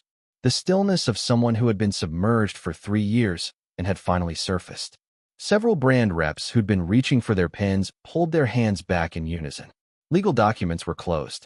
Pen caps clicked back into place. The sounds were unervingly crisp in the suffocating silence. A journalist in the corner, on sheer professional reflex, raised her phone. Her hand was shaking so badly the footage jittered like earthquake CCTV. Sterling Group PR staff had already rushed to Ethan's side, murmuring rapidly into his ear. He heard none of it. He gripped the edge of the podium, his knuckles blue white, his lips working for a long time before he squeezed out. You schemed for 3 years. Serafina didn't answer. She had already put away her tablet, re-shouldered her canvas tote, and was walking toward the door. Dr. Winterbourne and old Bernard flanked her. The 3 of them moved through the room full of paralyzed people, pushed open the doors of the multifunction hall, and walked out without looking back. Behind them, phone shutters detonated like a hailstorm. The news that the signing ceremony had imploded topped every headline within half an hour. When Serafina stepped out of the Sterling building, she found a massive crowd of media had materialized outside. Lenses swiveled toward her in unison. The barrage of shutter clicks and shouted questions melted into incoherent noise. Serafina lowered her head and got into Winterbourne's car. The window rolled up, sealing the chaos outside. In the back seat, she let out a long breath. The composed mask she'd worn on stage finally relaxed, revealing a trace of exhaustion she rarely allowed anyone to see. 3 years of silence, shattered with a single voice-print report. But this was only the second piece on the board. The board was still very large. The car slid into the flow of traffic. The city's neon lights were beginning to flicker on, one by one. Serafina looked down at her phone. A message from Gideon. Next month, Sterling Group is holding a major product launch. The external specs are massive. Victor Sterling is taking the stage personally. A pause, then a follow-up. Every equipment vendor they're using for this event. We have people inside, via the Resonance Alliance. Serafina looked at the message. Her finger hovered over the screen for a long time. Then she slowly typed 2 letters. Okay. 1 month later. The countdown to the Sterling Group's new product launch had entered its final phase. This event was bigger than anything they'd done before. Victor Sterling was personally commanding the operation. The venue was the main hall of the convention center, with a capacity of 5,000. Over 300 high-definition screens were deployed across the space. The total length of LED strip lighting was reported at over 3 kilometers. The theme was Hear the Future, the launch of Sterling's latest flagship smartphone, whose marquee feature was lossless master tape-grade audio playback. This was Victor Sterling's all-in counterattack after a string of devastating losses. They were losing ground on the music copyright front, fine. They would regain their footing in hardware. If this launch could stabilize the stock price, Sterling would still have room to breathe. He had poured unprecedented resources into security. The cybersecurity team had been expanded from 7 to 45 personnel. Every display terminal's control chain was physically air-gapped. Every signal path at the venue had independent encryption. The tech director, in his briefing, swore on his life that this time the system architecture was impregnable. No one could breach it the way the gala had been breached. Victor Sterling's response was, if there's another incident, your entire department is fired. On launch day, the convention center's main hall was packed to capacity. 2,300 attendees filled the circular arena. The front sections were media and VIP guest zones, occupied by tech bloggers, music industry executives, and over a dozen A-list celebrities. Above the stage hung a massive circular screen, visually staggering. Chloe Sinclair sat in the front row, wearing a wine-red velvet gown. Her makeup was heavier than usual, an attempt to mask the deepening gray shadows that had settled beneath her eyes over the past month. Ethan Sterling sat beside her. The distance between their shoulders was about 10 centimeters. Neither moved to close it. When Victor Sterling walked on stage, the house lights plunged. A single spotlight locked onto him at center stage. He wore a dark gray bespoke suit, the Sterling Group's gold insignia pinned to his lapel. His stride was steady, his posture commanding. There was no visible trace of the month of public flogging and legal entanglement. Ladies and gentlemen, welcome to the Sterling Group's annual product launch. His voice carried through the surround sound system, deep and assured. Behind him, the giant screen ignited with product renderings. The visual impact was explosive. 3 years ago, the Sterling Group proposed a vision. Let every person hear the purest sound. 3 years later, I am proud to present to you the realization of that vision. Rehearsed applause swelled. Chloe clapped the hardest, her smile painted on like enamel. Victor began walking through the specifications. The latest Snapdragon processor, a custom DAC decoding chip, a dual-speaker system co-tuned with a Nordic acoustic laboratory. Every spec was accompanied by a sleek animated demo. Every beat of the presentation was calibrated to perfection. Now, please enjoy the brand film for our new flagship product. Victor smiled and made a gesture. The lights dimmed. The circular screen ignited. But what appeared on it wasn't a brand film.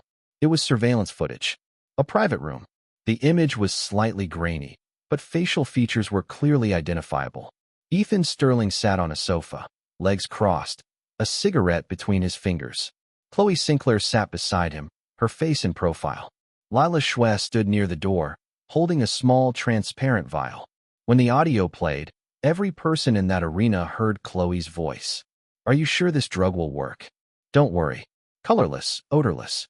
For hours after ingestion, it's fully metabolized. No hospital on Earth will be able to detect it. Lila's voice.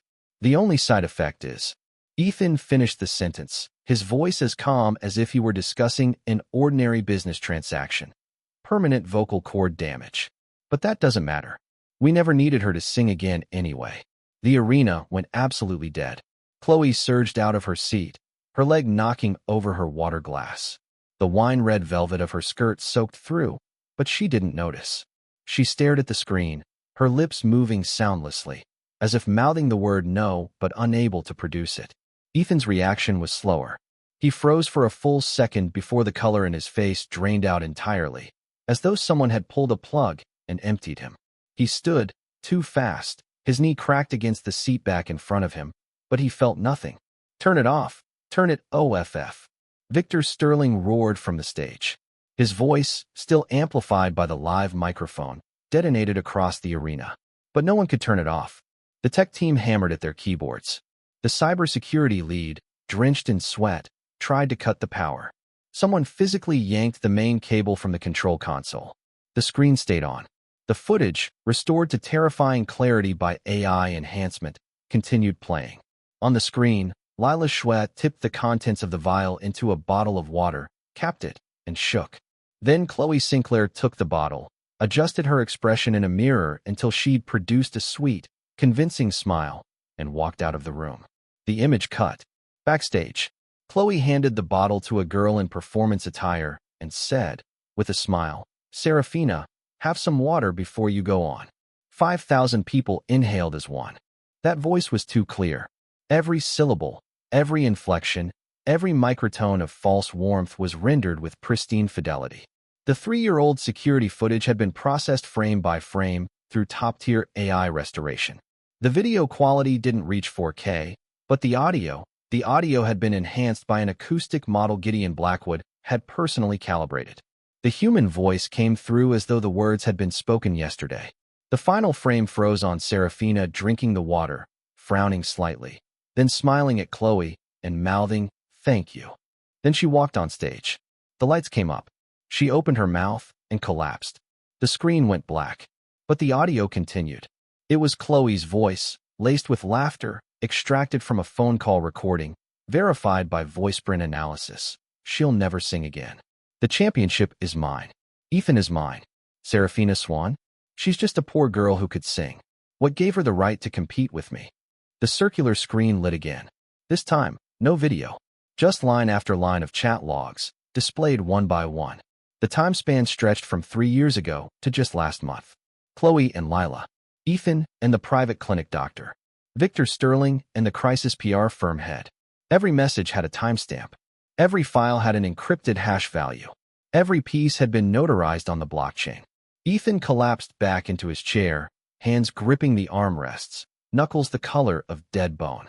Beside him, Chloe was in worse shape. Her legs had given out entirely. She'd slid to the floor, her gown pooling in spilled mineral water, and she was utterly unaware. Victor Sterling stood frozen on stage, the spotlight still fixed on him.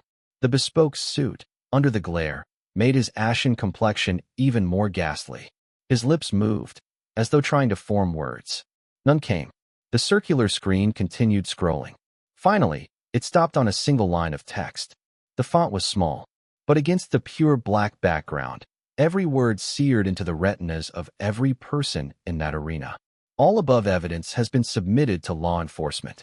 Case number X 2026-0823. The screen went completely dark. The house lights came back up, exposing every expression on every face. The silence held for perhaps 3 seconds. Then, like a dam breaking, the entire arena exploded. Screaming, shouting, chairs knocked over, reporters howling into their phones, people stumbling toward the exits, crashing into flower arrangements. Every sound collided into a single boiling roar. Chloe shrieked, "Fake! It's all fake!" Her voice had shattered, but no one was listening. Journalists surged from the media pit like sharks scenting blood.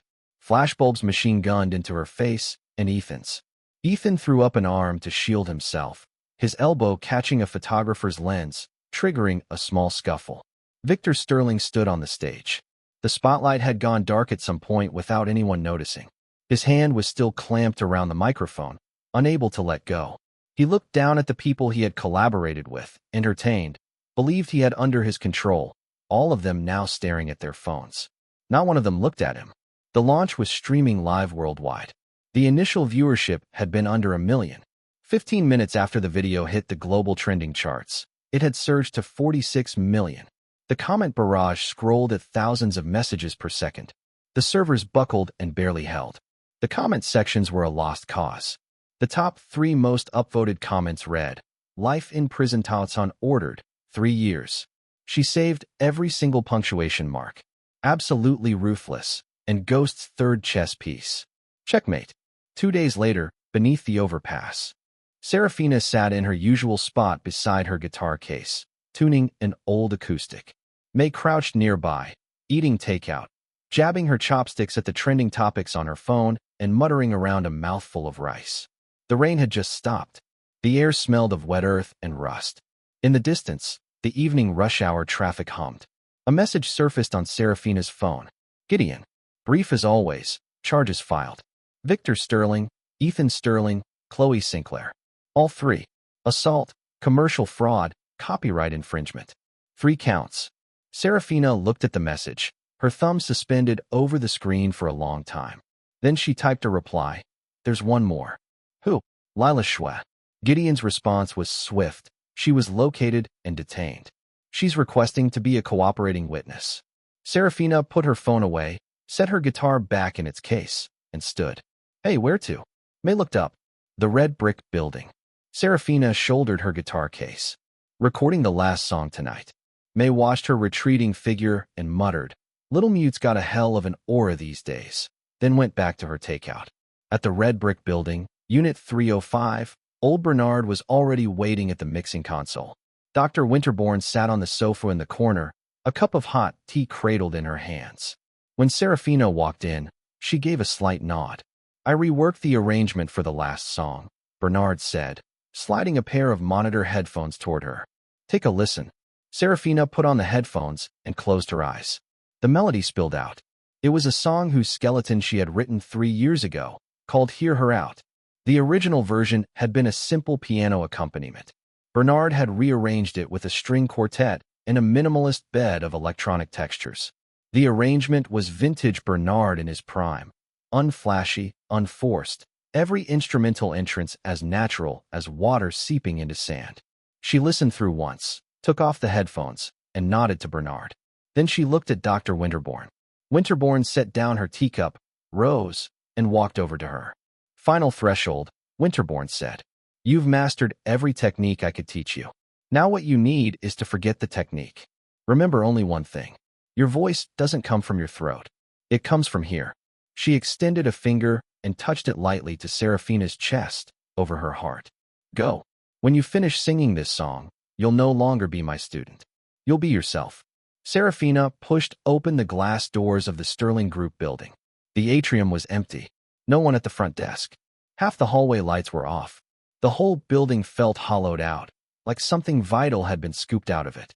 She walked straight to the elevator and pressed the button for the 16th floor. Inside the multifunction hall, 3 rows of seats had been arranged. Not journalists. Not rivals. The people sitting there were the handful who had shown her kindness when she lost everything 3 years ago. May had brought the 30th Street musicians from beneath the overpass. Old Bernard sat near the end of the first row. Dr. Winterbourne sat on the other side. Gus was in the corner, calibrating the live stream equipment. Beside him, a laptop displayed a remote conference feed. Gideon Blackwood was in Echo's Tech Command Center, ensuring that this broadcast would face no interference. No audience. No guests. No host. This wasn't an awards ceremony. This wasn't a product launch. This wasn't a commercial performance. This was Serafina's concert, a ticket she had earned through 3 years of silence. The first signal that the live stream had begun was the Echo platform's entire homepage turning into a pure black poster. 5 white words, "Hear Her Out." Beneath, a smaller line, "The broadcast will begin shortly." Full platform push. Not just the music channel, film, tech, gaming, lifestyle. Every channel. Every terminal under Echo's umbrella. Simultaneous pop-up notifications. This was the highest level deployment Gideon could authorize with his technical clearance. The last time it had been used at this scale was the Olympics opening ceremony. Online viewership had already broken 8 million before the stream even began. When the lights came up, Serafina stood at the center of the stage. She wore the simplest white shirt and black pants. Bare feet. The microphone in front of her was a condenser mic that Gideon had personally calibrated, sensitive enough to capture the frequency of every breath she took. She didn't speak. 1 minute. 2. 3. She stood there in perfect stillness, her gaze level. On the live stream, you could see her eyelashes quivering faintly. You could see her hand on the microphone, steady as sculpture. The online count climbed from 8 million to 16 million, 25 million, 34 million. The comment barrage, by the 3rd minute, went from frantic scrolling to vast stretches of silence. What's she doing? Why isn't she talking? Is there no sound? And then all the noise dissolved, replaced by a single phrase, repeated by the hundreds of thousands. We'll wait. At the 4th minute, she opened her mouth. The first sound that came out of her throat wasn't a note. It was a breath. Soft, like a dandelion seed catching the wind, like dew sliding off the tip of a blade of grass at 5 in the morning. The condenser mic caught that breath and magnified it 1,000-fold, carrying it through fiber optic cables to tens of millions of devices, where it emerged simultaneously from headphone drivers, phone speakers, and computer monitors. Then the breath became a voice. The transition from breath to true phonation happened within a single syllable. But in that single syllable was compressed every technique Winterborn had poured out over 2.5 years. Compressed were every one of Serafina's mornings that felt like dragging a razor blade across her throat. Compressed was the full arc from silence to sound, all the struggle and all the hope. She sang Hear Her Out. The first line, I used to think my voice was the only thing I had. It wasn't the glassy, flawless instrument of 3 years ago. It wasn't the raw, almost shattered rasp of the Reckoning demo she'd recorded in the red brick building. It was a voice that had been destroyed and had grown back, like soil buried under volcanic ash that sends new shoots up through the cracks in cooled lava. Every note carried the unique grain of scar tissue on vocal cords. On a spectrograph, that grain was just irregular little serrations. To the human ear, it was the salt of tears running into the corner of a mouth. You stole the flower from my throat. So I drove my roots into deeper darkness. When the second line came, the comment barrage cascaded like an avalanche. Oh my God. Is this sound even human? Goosebumps from my toes to my scalp. Mom, why am I kneeling in front of my phone? I've been a mix engineer for 8 years, and I'm telling you this voice has zero post-processing. Crying, crying, crying. Online count, 38 million. Serafina kept singing. Her voice moved from fragile to fierce, from whisper to roar, from a single person's monologue into a chorus of multitudes. The live stream cut from her to the wings of the stage. The 30 street musicians from beneath the overpass, standing in 2 lines, every one of them holding a microphone. Among them was an old man with white hair, a punk girl with green hair, a disabled veteran who played guitar with a prosthetic hand, a university student from the mountains who buskied every day to pay tuition. May stood dead center in the front row, her buzzed head slick with sweat, her voice loud and bright and rougher than anyone's, singing with more force than anyone in the room. The harmonies in the chorus. In the studio version, Serafina had layered 8 vocal tracks herself. Live, 30 voices rose together, 30 times heavier. That wasn't technique. That was humanity. The living, breathing sound of people who had been shaped by this city's overpasses, underpasses, midnight subway stations, and pre-dawn barbecue stalls. People who had fallen and gotten back up. You taught me to speak in silence. Now I'm speaking. You'd better listen. The third chorus modulated up a half step. Serafina's voice opened fully into the upper register. It was a range that, by every expert consensus, should have been impossible to produce after irreversible vocal cord damage. But she hit it. And at the peak, she held the vibrato under perfect control. In front of screens around the world, several voice professors simultaneously stood up. One knocked over his coffee cup without noticing, staring at the screen and murmuring the same words. How is she doing that? The final lyric ended. The music cut to silence. For 10 full seconds, nothing. No applause. The room only held 3 rows of people. But the livestream comment barrage in those 10 seconds went so insane, the servers triggered emergency rate limiting. 38 million online. Hundreds of thousands of comments per second. All of them the same words. Hear her out. Then, a longer phrase. We're sorry. Serafina stood on stage, her breathing not yet fully steadied. The hand holding the microphone finally trembled, just once. She looked at those 3 rows of people. May wiped roughly at the corner of her eye. Old Bernard lowered his head, removed his glasses, and polished them. Dr. Winterbourne sat motionless, but a single track of moisture traced down from the corner of her eye. Serafina drew a breath and lifted the microphone. 3 years. Her voice, carried through the condenser mic, traveled through fiber optics to tens of millions of devices and emerged simultaneously from tens of millions of speakers. The volume wasn't loud, but it was heavier than the song that had come before. 3 years ago, when someone put poison in my water, I thought I would never sing again. A lot of people asked me afterward why I didn't come forward, why I didn't hold a press conference, why I endured. At the time, I couldn't speak. Later, when I could, I realized some things. If you say them, no one believes you. 3 years ago, what you saw in the trending topics was Serafina Swan plagiarized. Serafina Swan lip-synced. Serafina Swan was driven out of the music industry, and she deserved it. It was everywhere. The verdict was absolute. No one ever asked, Serafina, are you okay? So I spent 3 years. Not to prove who was wrong. To prove what I didn't do. She paused. Her gaze lifted slightly, as though speaking to the tens of millions behind the screens, and also to the girl who, 3 years ago, drank that water and collapsed on a stage. This concert has no tickets. No ads. No sponsors. I just wanted to say one thing. Hear her out. She pressed the remote in her hand. The screen behind her ignited. Evidence, dense as stars, unfurled across the entire wall. Chat logs between Chloe and Lila. Transfer records between Ethan and the clinic. The crisis PR plan signed by Victor Sterling. The AI restored security footage from 3 years ago. Every piece of evidence had a timestamp. Every piece was appended with a blockchain notarized hash value. At the bottom of every piece, a single line. Original submitted to the Municipal Intermediate Court, case no. X 2026-0823. The comment barrage shifted instantly from "We're sorry" to "Holy shit." Then came the tidal wave of tags. At City Police, at City Court, at Cyber Regulator, at Culture Bureau. Every relevant official account was carpet-bombed by enraged netizens. The related topics hit the top of the global trending charts within 10 minutes. Online count, 50 million. Outside that small performance space, the world was boiling over. Multiple official blue-check accounts issued statements. We are aware of the circulating information and will handle the matter in accordance with the law. An hour later, the police released a formal notice. Victor Sterling, Ethan Sterling, and Chloe Sinclair were under criminal detention on suspicion of assault, malicious prosecution, copyright infringement, and commercial fraud.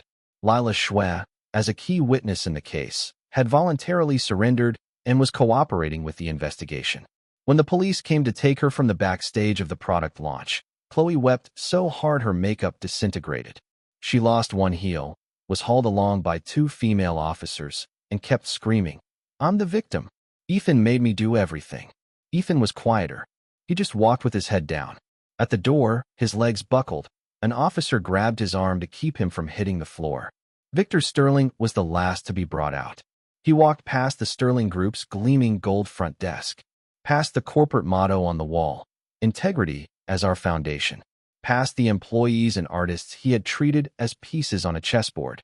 His face showed nothing. At the door, he glanced back once. Then he ducked into the police car and didn't look back again.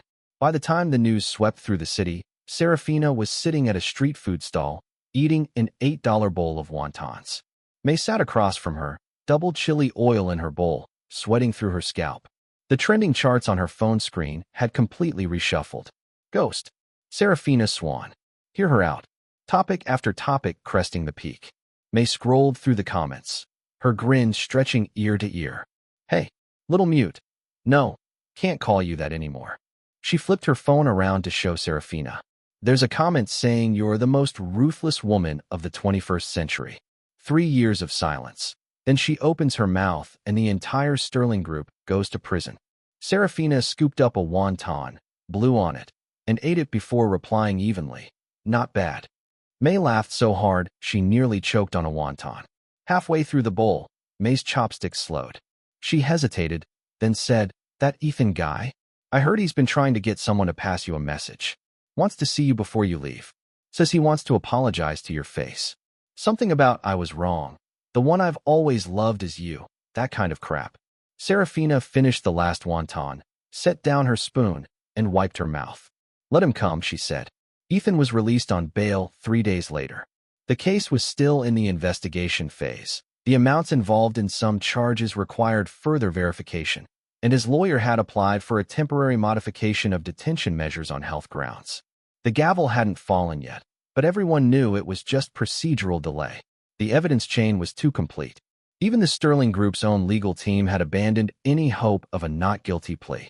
He asked to meet at a quiet tea house in the east of the city, the same one where Winterbourne had first met Serafina upon her return. The deaf-mute owner was still the same deaf-mute owner. The 3 T's were still the same 3 T's. It was as though time never flowed through this place. Ethan looked like he had aged a decade in a month. The tailored suit had been replaced by a rumpled jacket. His hair was unkempt. His jaw was covered in stubble.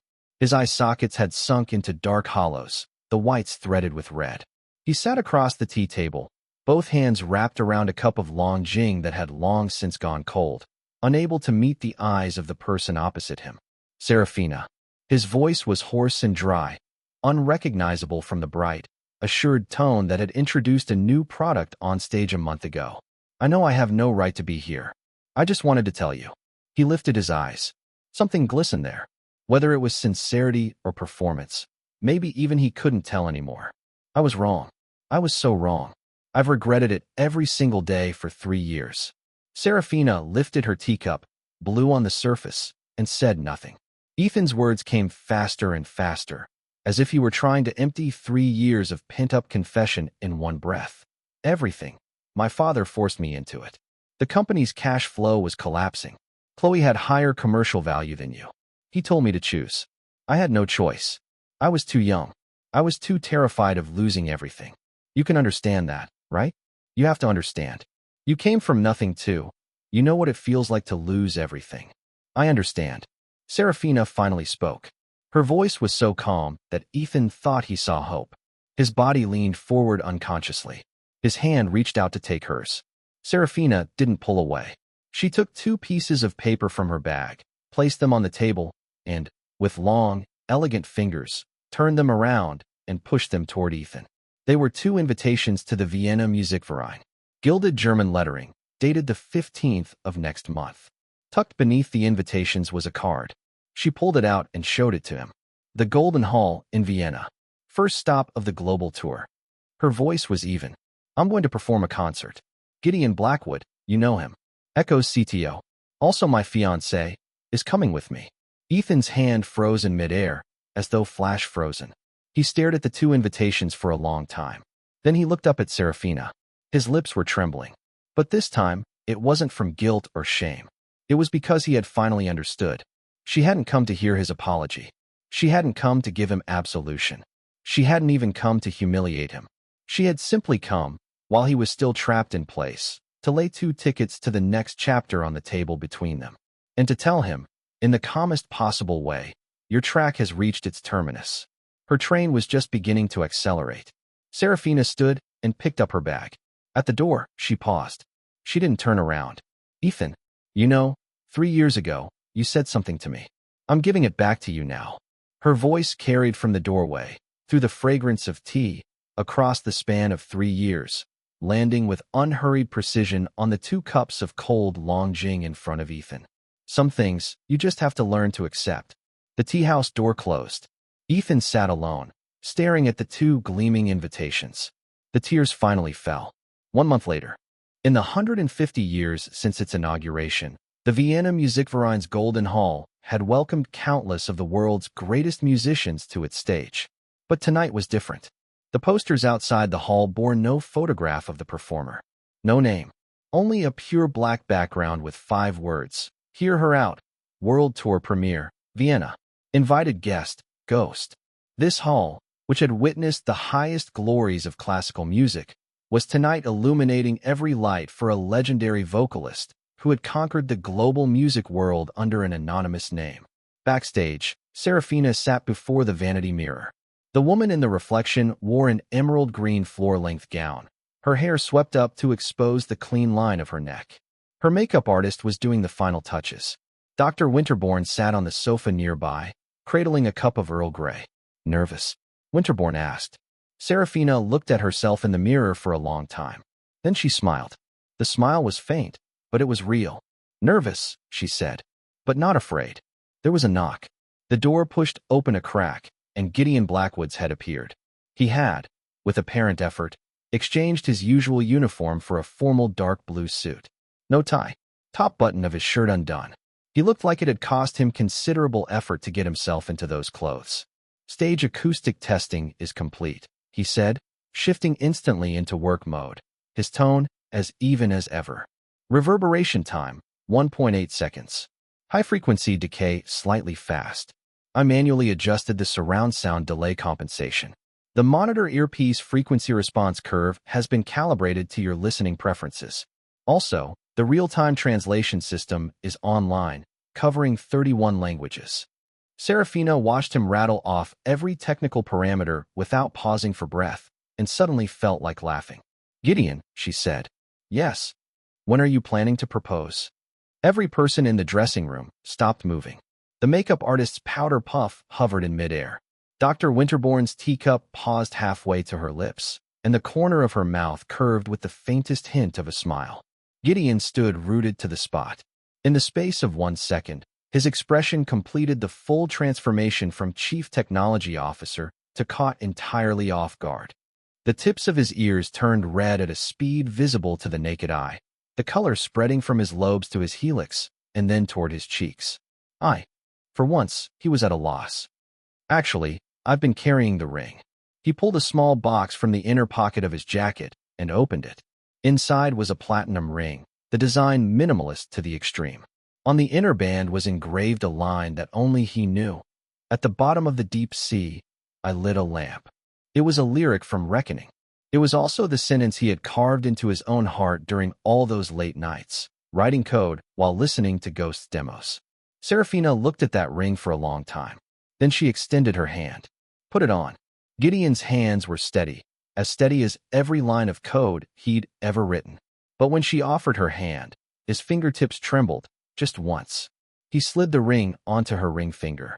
The size was perfect. Not too loose, not too tight. How did you know my ring size? Serafina looked down at the ring, her voice softening. Spectral analysis. Gideon pushed up his glasses, and the corner of his mouth finally curved. In every one of your demos, the sound of your fingers tapping the microphone. The standing wave frequencies can be used to reverse calculate phalangeal length. Serafina stared at him. Then she laughed out loud. The sound of that laughter traveled out of the dressing room, down the corridor, all the way to the stage. The 2,000 seats of the Golden Hall were already filled. Audiences of every skin tone and every age raised their glow sticks. Beneath the gilded chingding, starlight flickered. May and old Bernard sat in a second-tier box. May was wearing the most expensive dress of her life, visibly uncomfortable in every square inch of it, but her eyes blazed like twin searchlights. Old Bernard had, for once, changed into a black suit, his hair combed with precision, looking even sharper than he had 20 years ago when he'd launched his first chart-topping diva. Gus sat in the control booth, a bank of monitors in front of him, a phone clutched in his hand running a live stream. The Ghost Society's fan barrage had already gone insane.